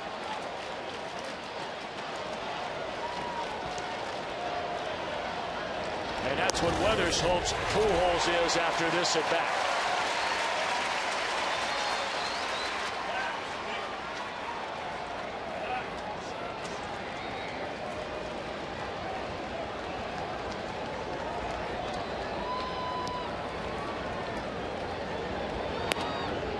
Ball and a strike.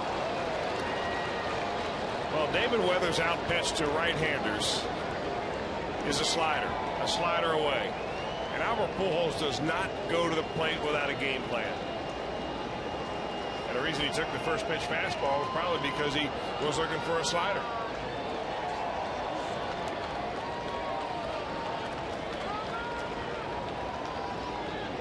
Rasmus, Schumacher, and Hawk Power aboard. Just off the corner. Weathers wanted that call and doesn't get it from Field and Colbert. Well, we showed you the overall numbers, Weathers versus Albert Pujols. 9 for 18, but he is 0 for his last 7. So Weathers may have figured out a way to go about getting him out. 2-1 the count, and fouled away off to the first base side.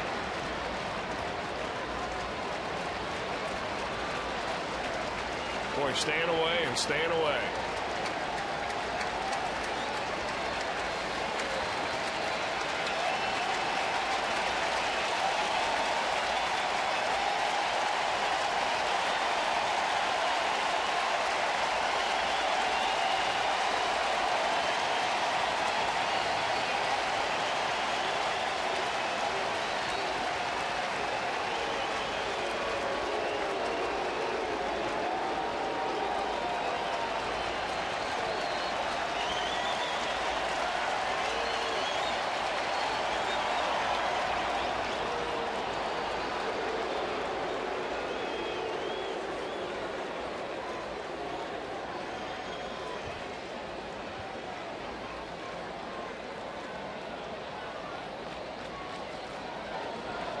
Hernandez and Weathers.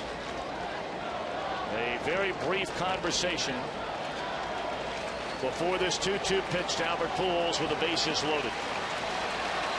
Now he wants to make sure that he's not getting any signs from the runner off second base.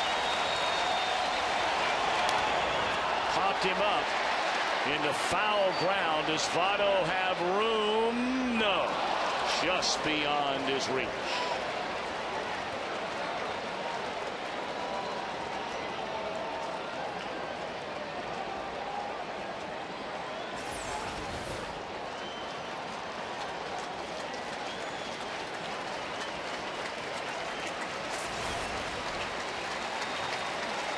Weathers wants a new baseball. Pujols had walked beyond the dirt area of home plate. Gathering his thoughts, David Weathers up the first base side of the mound. Pujols in the box. Weathers on the rubber.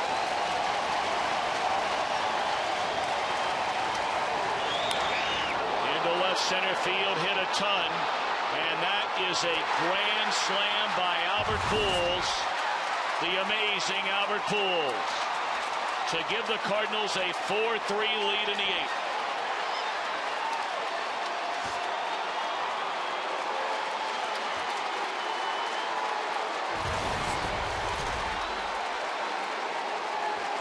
When you walk guys in front of Pujols, you're looking for disaster. Now the pitch by pitch, David Weathers staying away from him. Did not want Albert Pujols to be able to pull the ball. Barely missing off the plate. Finally gets 2 strikes on him. Has a pop-up right there that barely eludes Joey Votto and then grooves a fastball, and it's see you later. And Albert has done it again. The guy is just beyond belief.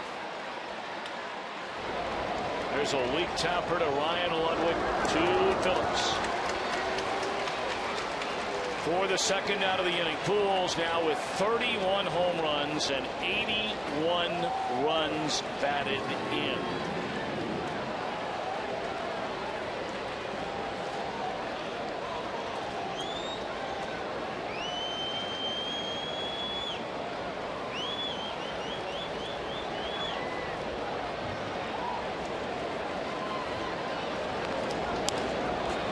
There's a ground ball to first. It'll end the inning. A grand slam by Pujols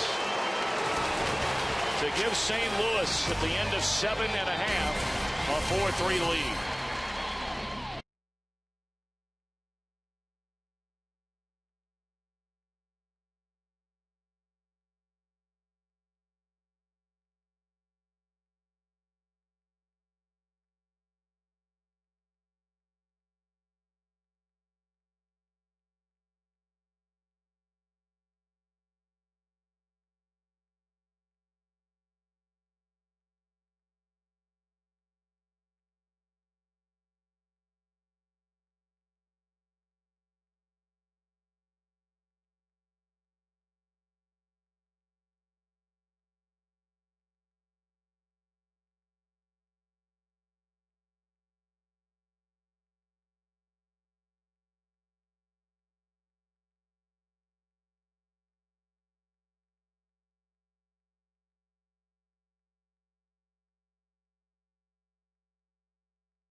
When Pujols hit a rocket to the left side, a diving stab by Jerry Hairston Jr. in the 4th inning. But Albert Pujols inflicts major damage in the 8th inning. A grand slam to give the Cardinals a 4-3 lead. And Homer Bailey coming up to the veteran David Weathers and trying to console him.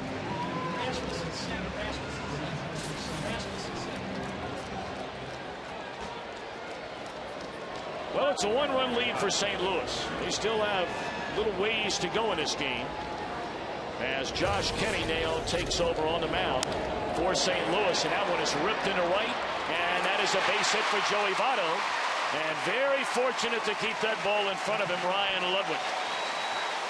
So now you try and get it going after unquestionably a Reds dugout deflated on the first base side after what happened in the top of the inning. Well, they have had their mettle tested over the last couple of ball games, Tom. They won a 1-0 ball game the other day. They won in 10 innings yesterday after leaving the bases loaded, I think, 3 times.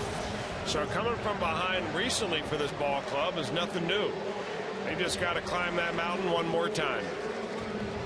Changes in left and center and on the mound. Schumacher goes to left field. Colby Rasmus is in center. They have a new second baseman as well.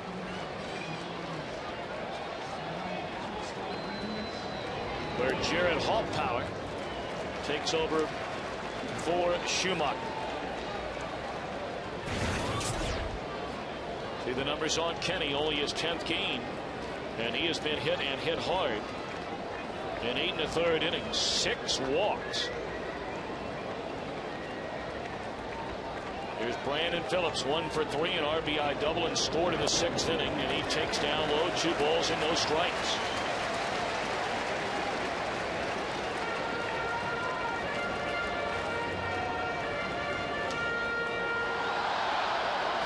Now this is a tough place for him to be right now. Josh Kenny, even though he's 30 years old, he's had a cup of coffee the last couple of years with the St. Louis Cardinals.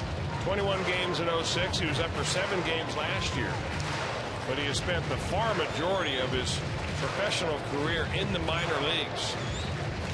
Even pitched down in the Frontier League for the River City Rascals in 2001. 2-0 on Brandon Phillips. He is the go-ahead run of the plate. Joey Votto a base hit to begin this bottom of the 8th. He's a tying run. We'll throw him a 2-0 breaking ball there, and Phillips was looking dead red and way out in front. Fouls it back.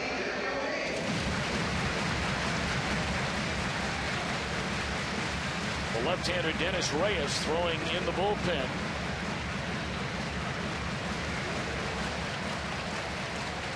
Reyes getting ready for the on-deck batter, one would assume Jay Bruce.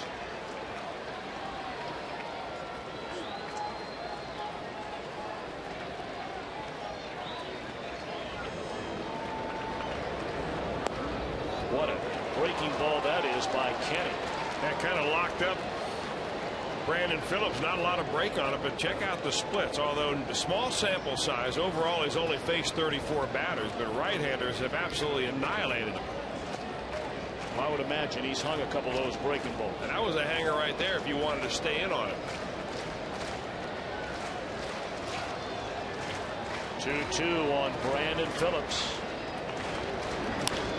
And a tapper into left field, a base hit. Joey Votto on to second base. And I would imagine the wheels begin to turn now for Tony La Russa. Another breaking ball right there. That time Brandon Phillips gets on top of it and finds the hole. The 5.5 hole between the third baseman and the shortstop. It's been good to the Reds right there. And first and second go the Reds with nobody out. And here comes Tony to make a change. Jay Bruce has never had a sacrifice in his professional career. Not one. They asked him yesterday with first to second base in a tie game to put down a bunt. He had a bunt single. Will they ask Bruce to sacrifice here, down a run in the 8th? We'll find out in a moment.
Talked about Jay Bruce yesterday in the bottom of the 10th inning. Was asked to bunt with runners at first and second base in a tie game, and he laid it down beautifully. It turned into an infield hit, setting up the winning run. Dennis Reyes on to face Bruce here, and will they ask him to bunt? The Cardinals defense, they believe it. They put the swing play on right there, which means the third baseman should be charging hard. The shortstop's going to head over to third base, and they're going to try to get that lead runner at third. Take a look at the shortstop right there. He'll give you a heads up right there as to what play that Tony La Russa calls for. 2-1, nobody out, bunted in the air, and well done again by Bruce. How about that? Officially the first sacrifice of his professional baseball career. What a great job by Jay Bruce. I'll tell you what, they're not too happy in the Cardinal dugout right here, because I think that some of those thought that this ball, after bouncing one time, would have flipped and gone foul. But Joe Thurston was not going to give that a shot. In fact, he never even looked around to third base either. He's going to take the sure out, even though they did have the shortstop Brendan Ryan there in plenty of time. But the Reds at the bottom line get the sacrifice done, second and third, and here comes Tony probably to make another change. Well, they're going to bring in a right-hander to face Ramon Hernandez. Reyes retires the only batter he faces. The sacrifice by Bruce. The tying run for the Reds stands at third. The go-ahead run is at second base. And they're going to bring in the rookie right-hander, Jason Mott. Hard-throwing rookie right-hander Jason Mott from their bullpen. Well, Jason Mott was one of the trio of pitchers that really were vying for the closer job for the Cardinals when they headed to spring training this year. Chris Perez being the other. Of course, he's been dealt to Cleveland in exchange for Mark DeRosa. And as it turns out, Ryan Franklin nailed down the closer's job. So the Franklin, you'll see if the Cardinals are leading in the 9th inning. So there's a lot of baseball to be played between now and then. Jason Mott, a converted catcher, with a short arm delivery, throws the ball in the mid-90s.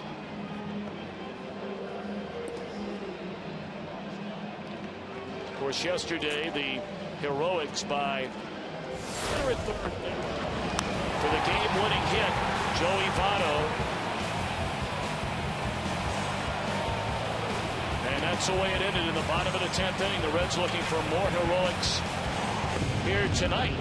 Of course, one thing they did yesterday, 5 times the Reds failed to get a runner in from third with less than 2 men out.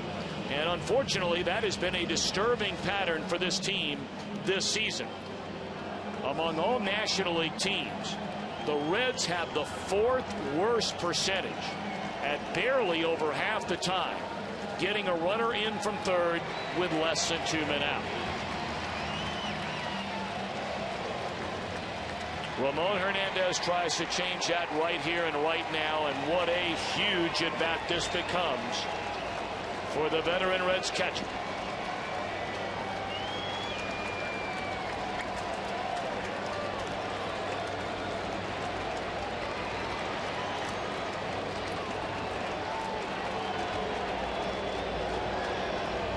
Got to look for Votto now to come down the line a little bit. Thurston is cheating towards the bat. Mott throws very hard, at times is extremely wild, and is more than capable of uncorking a wild pitch. There's a fastball at 97, a strike to the knees.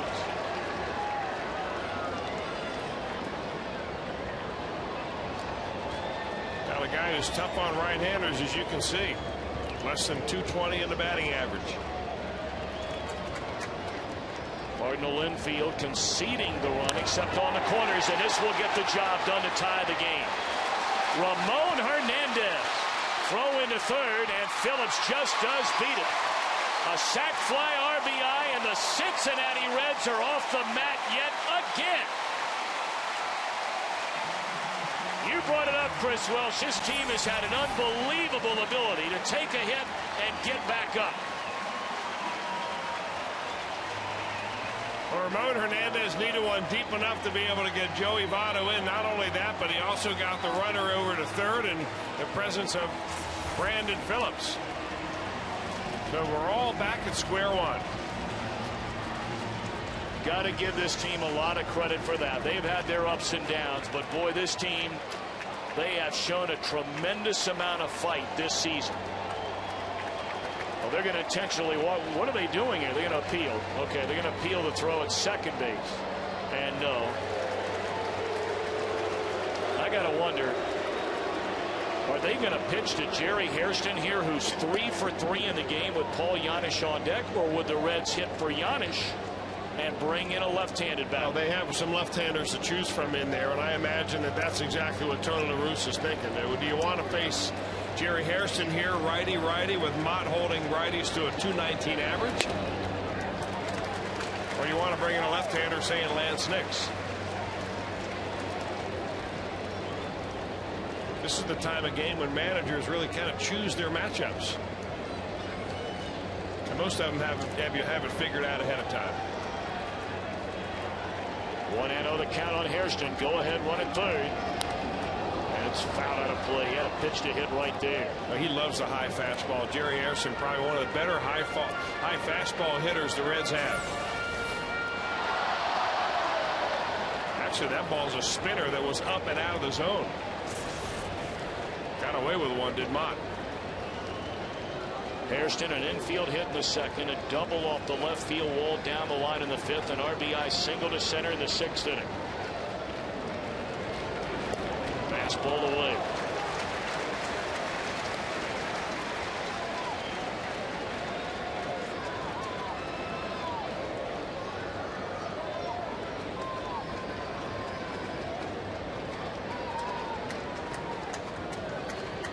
Grand slam by Pujols in the top of the inning to give St. Louis a lead. The Reds have tied it in the bottom of the inning, and a go-ahead run is at third.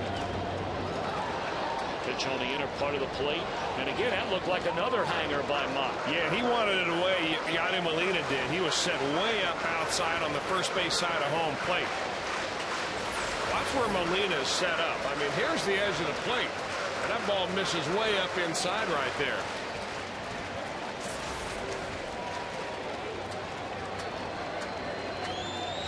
So now 2-2 to Jerry Hairston Jr. Mott ready. And here comes a pitch. Struck him out to retire the side, but the Reds tie it up. We go to the ninth, even at 4.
Up on the club level right behind home plate, right where we are. It can be arranged to service your business and meeting needs year-round, starting 4 hours before each home game.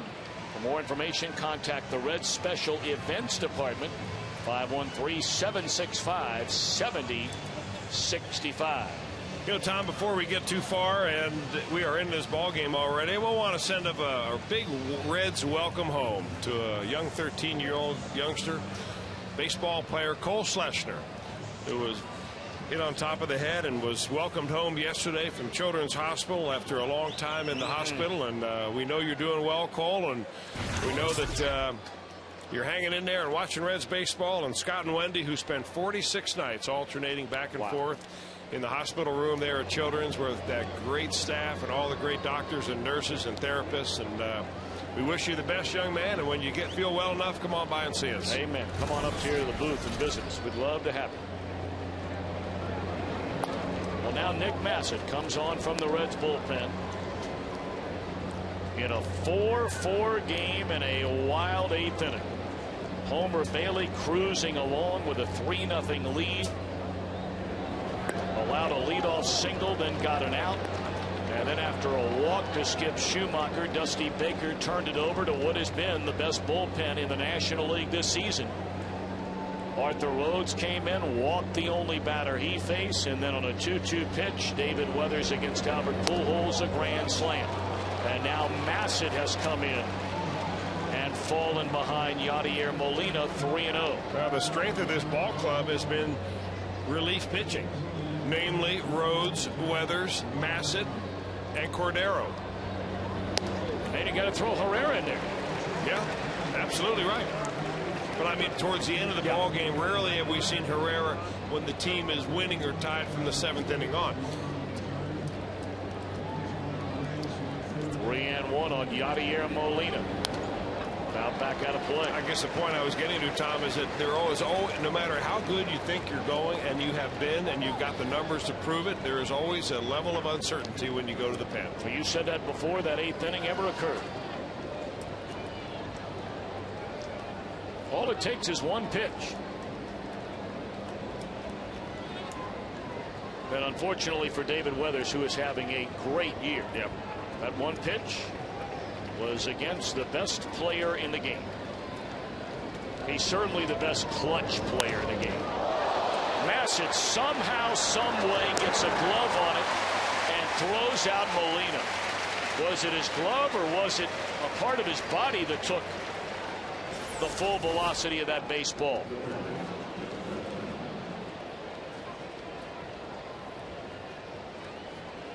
I think it got him on his throwing arm, right above his glove. Is that what he was holding? You might be right. He may have deflected it slightly with his glove, but it looked like it got him on the bicep or the tricep.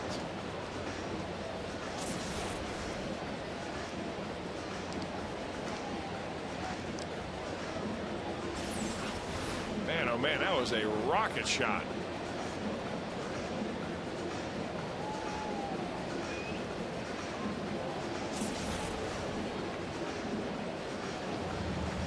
They're going to call for somebody out of the bullpen right now, not take a chance with Nick Massett. The only other left-hander down there is Daniel Ray Herrera. Boy, you got to hope that Nick Massett, that's nothing serious, just a precautionary measure. You know, it doesn't look serious because he was able to pick the ball up and throw it. And he's swinging it right there. I mean, if he had broken his arm, he would be holding it and grimacing in pain. All right, we're going to take a break. Daniel Ray Herrera will come on. And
defense. And Jerry Hairston Jr. making a great effort on that pop-up by Chris Duncan, injuring his knee, but stayed in the game and has had an outstanding night.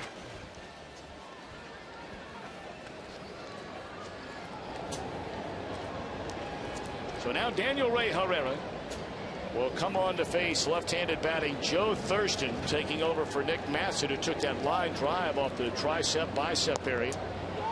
And it is a 4-4 game with 1 out and nobody on. The Reds led all the way right from the first inning, 1-0. They went out in front 3-0 in the 6th. Look at those numbers by Herrera. A 1.99 ERA. But then in the 8th inning, Homer Bailey still on the mound. Allowed a hit, got an out, allowed a walk. This should be the 2nd out of the inning. Who wants it? Hernandez for out number 2. But then really the dynamic duo down there, as you talked about, Chris. I mean, you know, not every night is going to be your night. 9 out of every 10 have certainly belonged to Arthur Rhodes and David Weathers. Unfortunately, not every night you have to face Albert Pujols. Although in this division, you face him more often than not.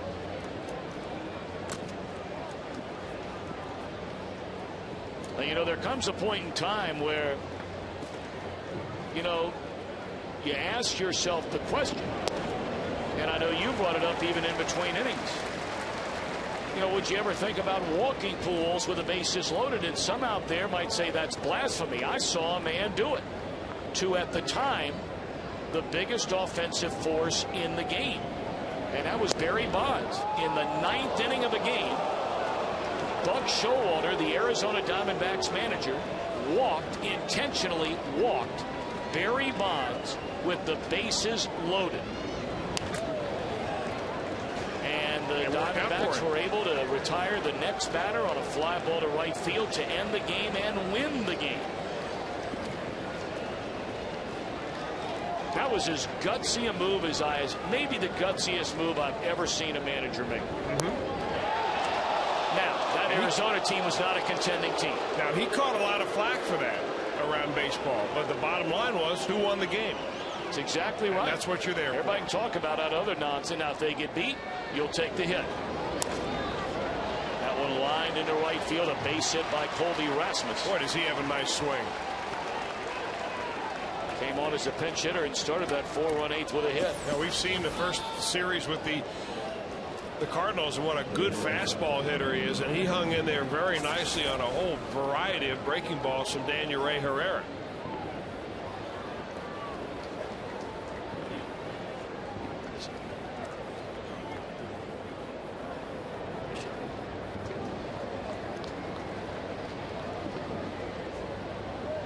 So the go-ahead run aboard with 2 away. And here's Brendan Ryan.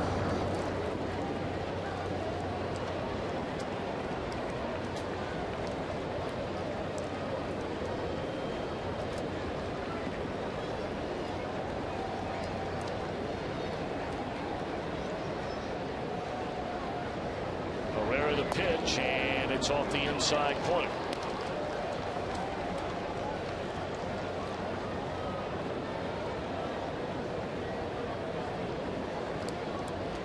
Take a peek ahead to the Reds' bottom of the 9th inning. Paul Giannis set to lead things off, then the pitcher spot, and then Chris Dickerson. But first things first, Herrera needs to get out of this top of the 9th inning and keep it a 4-4 game.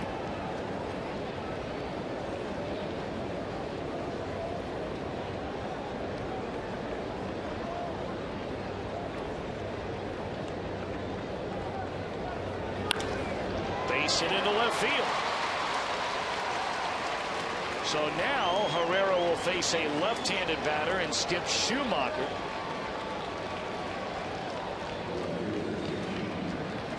And this is the man he needs to retire right here and right now. Lefty on lefty. Of course, that is the specialty for Daniel Ray Herrera. Left-handed batters against this young man. are batting under 230. Right-handed hitters are hitting at 290.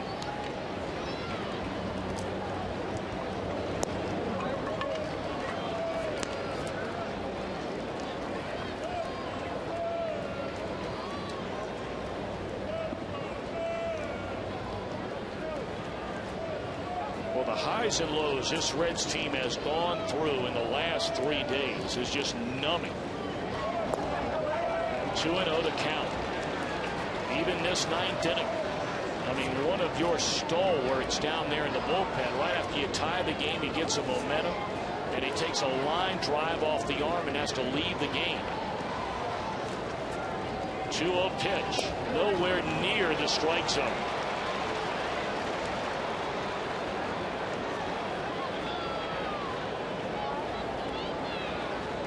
Rookie right-hander Carlos Fisher getting loose in the Reds bullpen. And now the 3-0 on Schumacher, and it's in there, a strike. I mean, these are the kind of games, if you're going to be a contending team, and many of these Cardinals have played in so many of these kinds of games.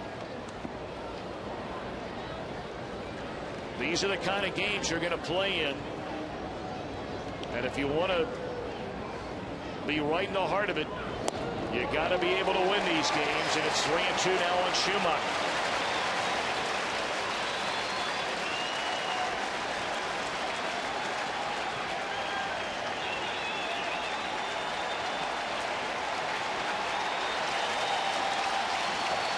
Crowd getting behind the rookie left-hander Daniel Ray Herrera. 3-2 pitch. Soft liner off the belly of Giannis, and he will not throw it.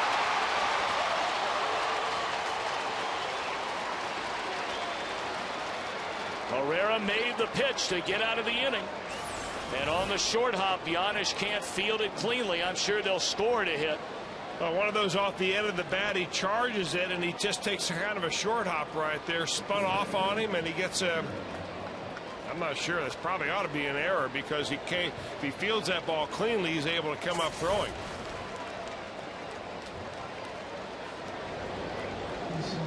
Base hit. That's an error.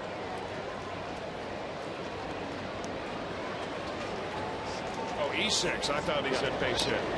That's a good call. Herrera has to face a young man who made his major league debut his last time up. And that's Jared Hogpower. And he drew a walk against Arthur Rhodes. Rhodes never threw him a strike, if I remember correctly. The bases are loaded with 2 outs in a 4-4 game. We're in the top of the 9th inning. Herrera and a liner into left field, a base hit.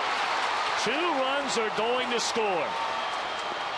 And the Cardinals have a 6-4 lead.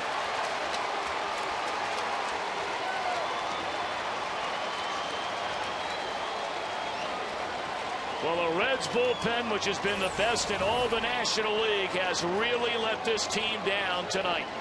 That's a pretty good bit of hitting right there by a youngster. Went down to get a breaking ball and just lofts it into left field. Not hard enough for Dickerson to get it before 3 hops, and that's why the second run and Brendan Ryan comes around.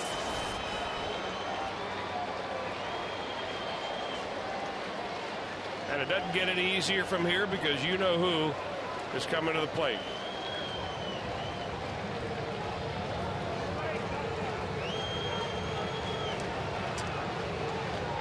Talked about the Reds bullpen.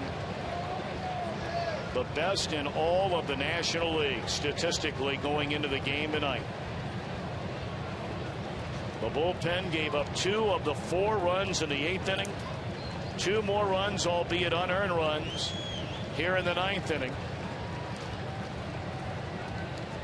And now, for the first time since the month of April, we see Edwin Encarnacion in a Reds uniform playing in a game. Part of a double switch.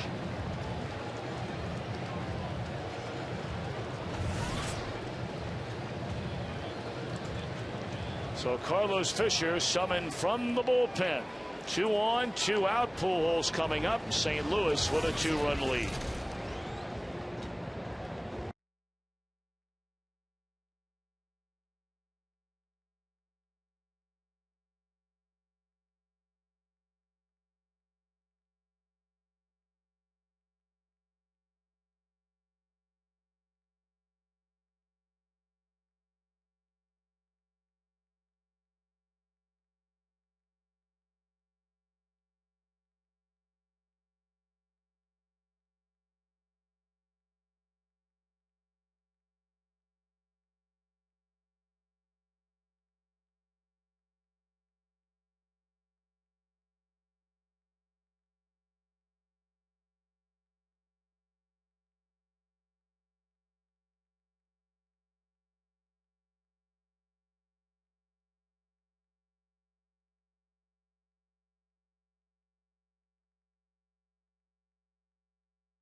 Out, 2-run single in the first official major league at bat for Jared Hoffpower to give St. Louis a 6-4 lead.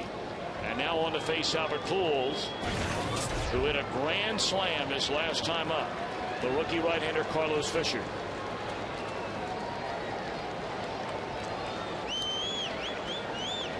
"14 games now for Carlos Fisher. Little did he think when he was sitting down there watching Homer Bailey deal through the first 7 innings that he would be in this ball game now. We've seen him many times, and the Cardinals have the book on him, but he's essentially a 2-pitch pitcher. Decent fastball, 90 miles an hour, 90 to 92, 93, and that big overhand slurve.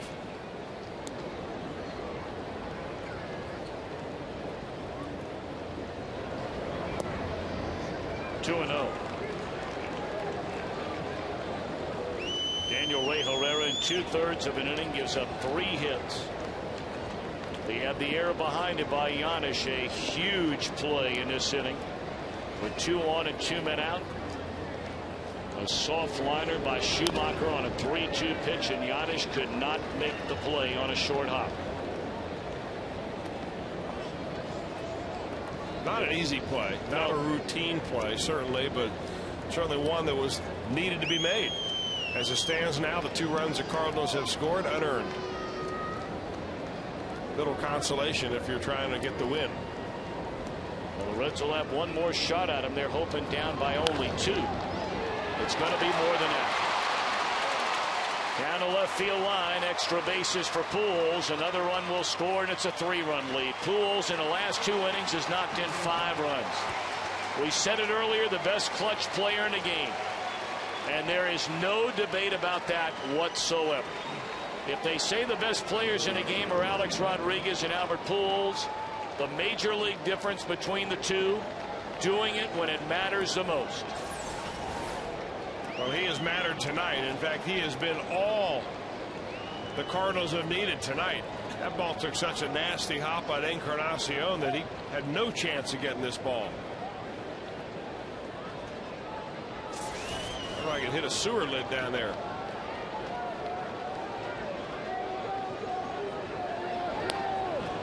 Now they're going to intentionally walk Ludwig. You have a pitcher spot due up next for the Cardinals. And you look down on their bench. They have Jason LaRue available. You don't think that they'd want to make that move. They have Tyler Green, a backup infielder, available. And that's who's on the on-deck circle now.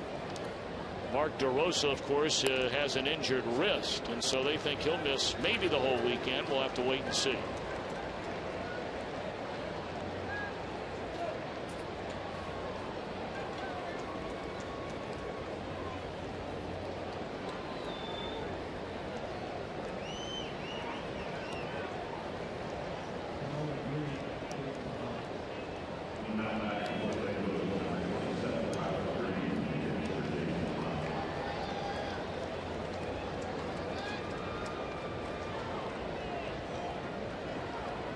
So Tyler Green,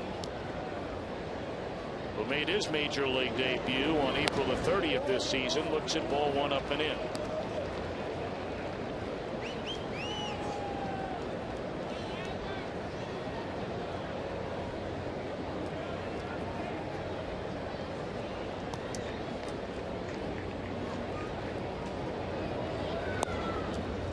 Two and 0.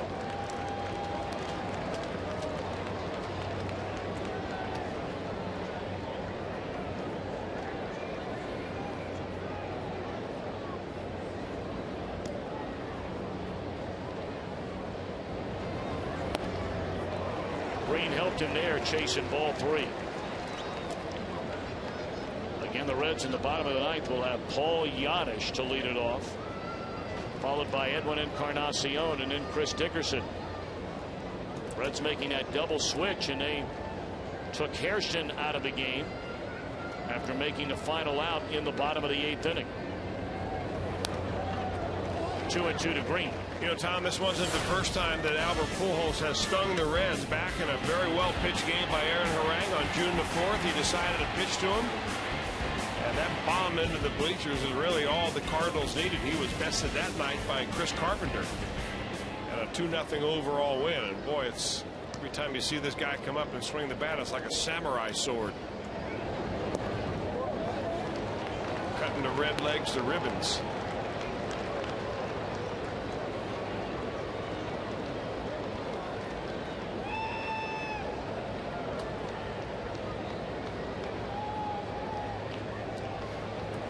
To the count on Tyler Green, and a check swing pop-up caught by Votto, inning over. 2 unearned runs, 3 unearned runs, and the Reds come to bat trailing 7-4, bottom of the ninth.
Away when it looked like they had no chance to win a game or tie a game, and so many times in this young season they've done it. They did it yesterday. They've done it this year against this man already, Ryan Franklin, the one-time Red. They remember on a Sunday afternoon the last time the Cardinals were here, the only time they've been here this year. Reds had won the first 2 games of that series. Franklin came in with a 2-run lead and allowed a home run to Jerry Hairston Jr. and then a game-tying home run to Micah Owings.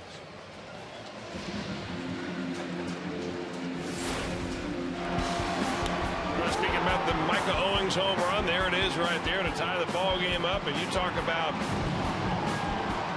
coming from behind and getting them going here at Great American Ballpark. That was a wonderful moment here at the Yard.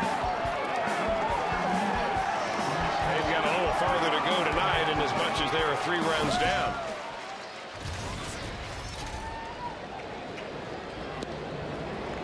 Lance Nix to lead things off, and he looks at a strike. Nix batting for Giannis. She'll be followed in the inning by Edwin Encarnacion and then Chris Dickerson. Pulled foul. Ryan Franklin has really made it look easy for the Cardinals so far. 19 of 20 in save opportunities. He averages about 14 pitches an inning, and he gets a lot of easy 6 and 7 pitch saves.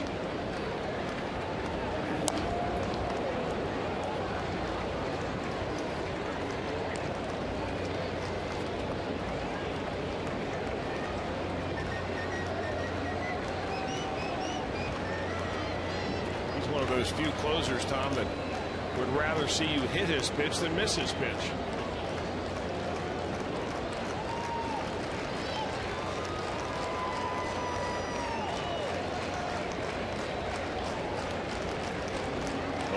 On Lance Nix.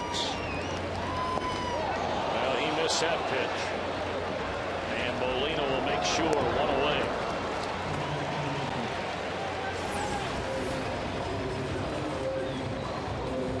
Now that's a splitter right there, maybe more of a forkball by Ryan Franklin. Throws it with fastball action.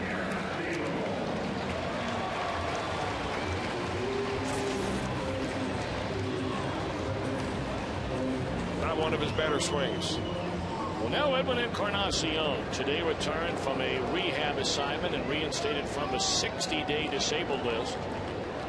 The last game he played in was against the Houston Astros back on April the 27th, before they found a chip fracture in his left wrist.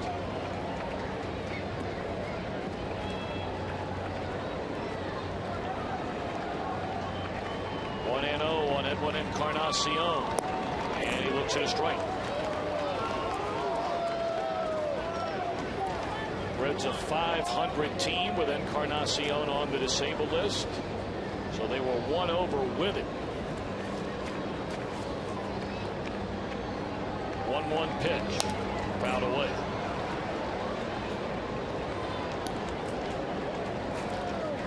Edwin in 11 rehab games at Louisville, a .270 batter, a couple of home runs, 8 runs batted in.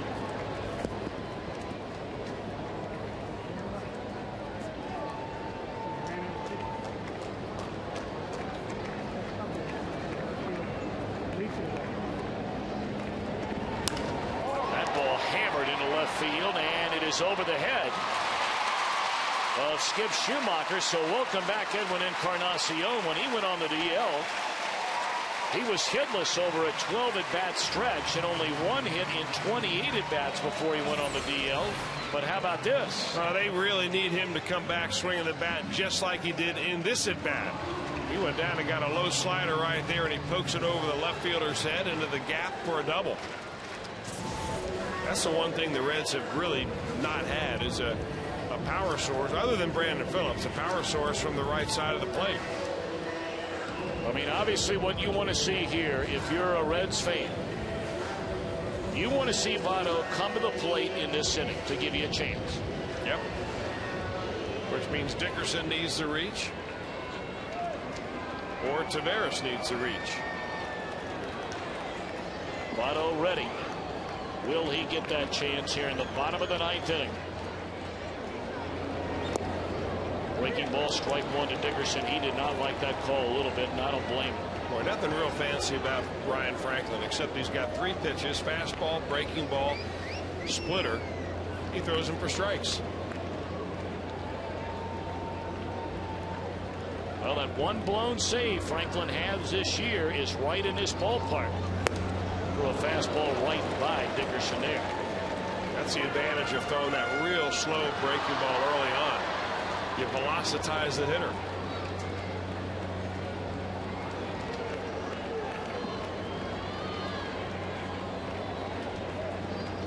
Oh, and 2 on Dickerson. And a bouncing ball to the right side. Hawk Power throws out Dickerson on to third Encarnacion. So if Votto's going to bat, representing a tying run here in the bottom of the 9th inning, It's up to Willie Taveras to get on and try and make that happen.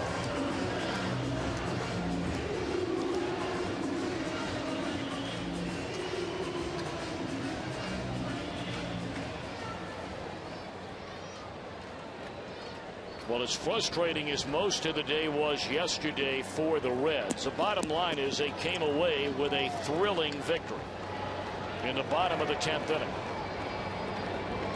Well, as great as that win was, tonight would just be the other end of the spectrum. A rough loss when you put your head on the pillow, unless they can come back.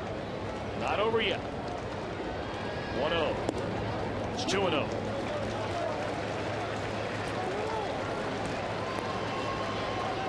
The Reds had a 3-0 lead with 1 on and 1 out in the 8th inning. Then Homer Bailey walked only his second batter of the night. At that point in time, Dusty Baker handed the ball over to what's been the best bullpen in baseball, and tonight just wasn't their night. Arthur Rhodes came in for a second straight outing.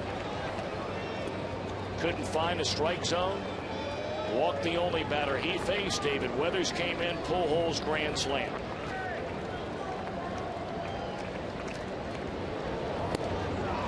Two and two on Willie Taveras.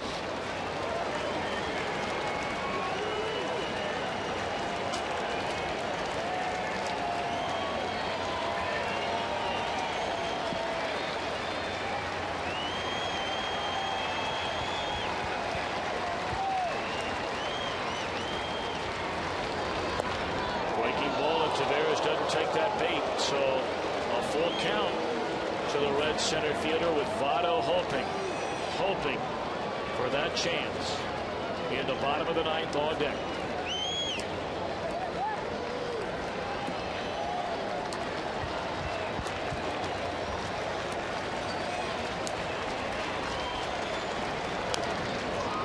Taveras hanging in there.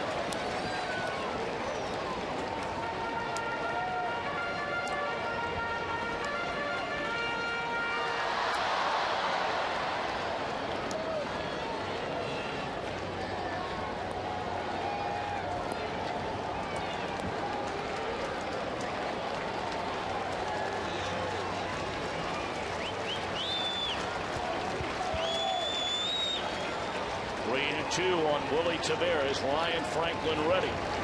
And there's ball 4, and Votto will get that chance.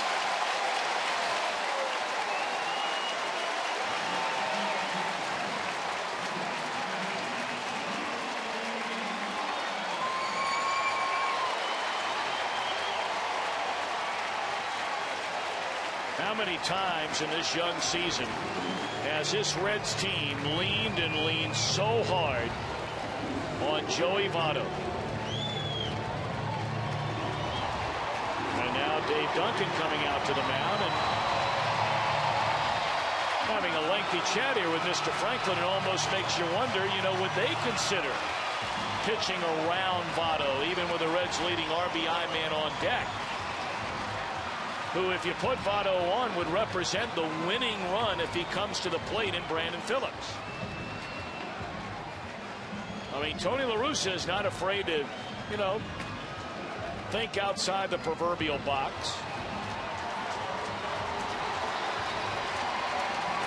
Well, Votto's a dangerous hitter, obviously. Not the home run hitter that Albert Pujols is, but a guy that can hit the ball out of the yard to any part of the ballpark. So it's not like you could just tell Ryan Franklin to stay away from him and keep him in the yard. He nearly left the yard his last time up.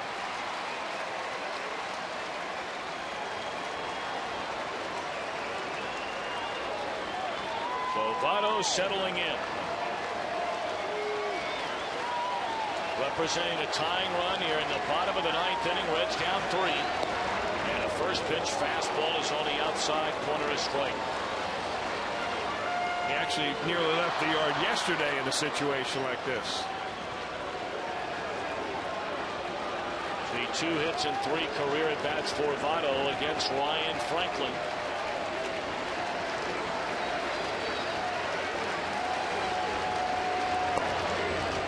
1-1.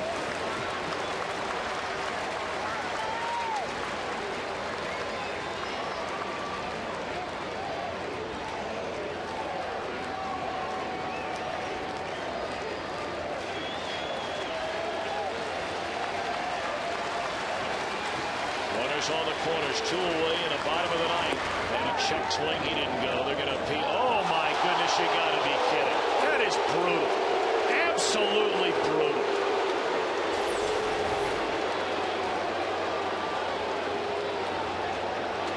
I mean, that is terrible.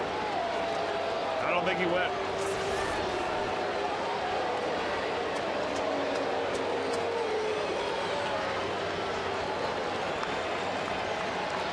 Well, what a difference, 2-1 as opposed to 1-2.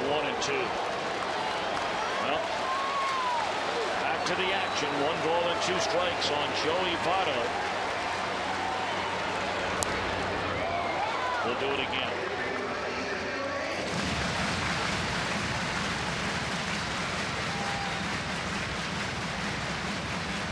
Well, we brought up earlier, Votto, the 2nd leading hitter in the National League with 2 strikes in and at bat. 2nd only to his teammate Ryan Hanigan.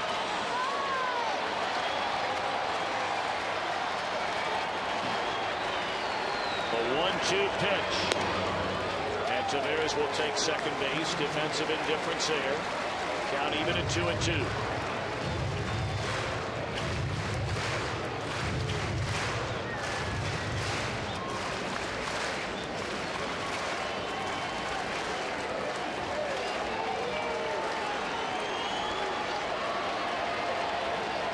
Cardinals 7, Reds 4, 2 on here in the bottom of the 9th inning, but the Reds are down to their final out. And they have their best player at the plate trying to deliver yet again.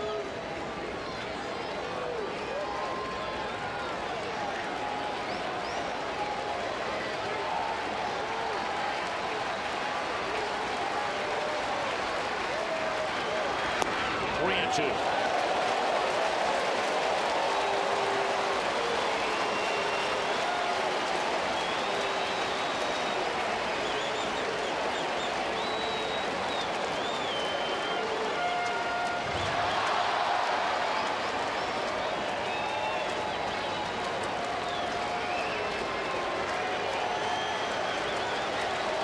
Pitch coming, Ryan Franklin to Joey Votto.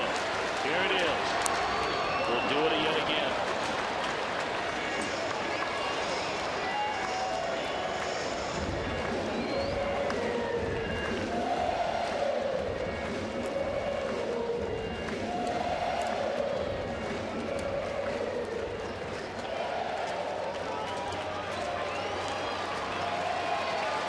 Joey Votto, the tying run at the plate here in the bottom of the 9th inning, and Yadier Molina says, hold on a minute. Going to trot out there and talk things over with Ryan Franklin before this 3-2 pitch to Votto.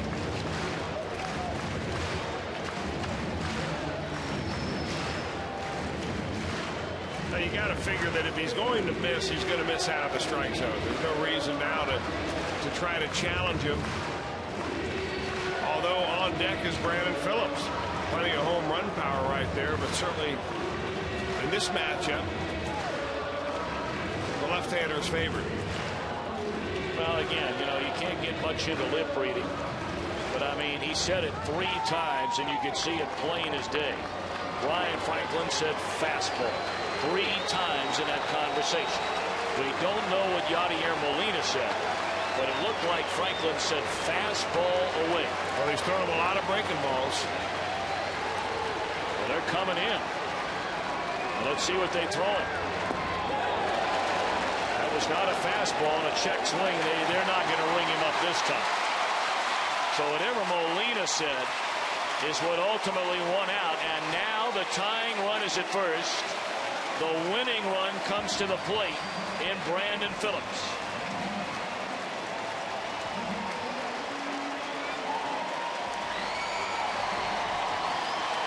And now the Cardinal outfielders are going to play deep. They're going to put their backs up against the warning track to make sure that Brandon Phillips doesn't hit a gapper or a ball that is hit hard enough in this ballpark that'll allow Joey Votto to come around and score from first base. And I am sure that Billy Hatcher, the first base coach, down there whispering in the ear to Votto, said, look, the Cardinals, more than any other team in baseball, have that time play where be alive over there at first, because Pujols will sneak in behind the runner. Molina throw down there, and they can get that final out of the game. He's got a long way to sneak in because he's playing like normal, well off the bag at first. Here's Brandon Phillips. First pitch breaking ball is in there, a strike. He knew that was coming. Brandon with base hits each of his last 2 times up. An RBI double to left field and scored in the 6th. He singled to left, was stranded at 3rd in the 8th.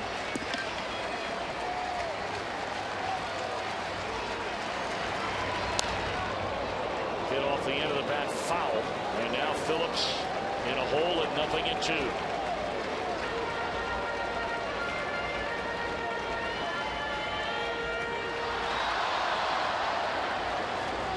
Reds down to their final out, perhaps their final strike.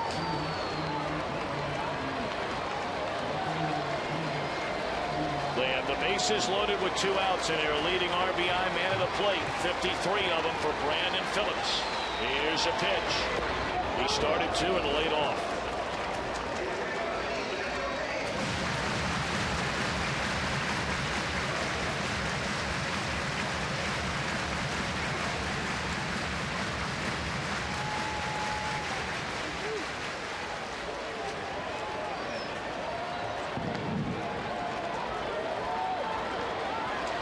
Two on Brandon Phillips. Bases loaded, 2 out. The Reds down 3 in the bottom of the 9th inning.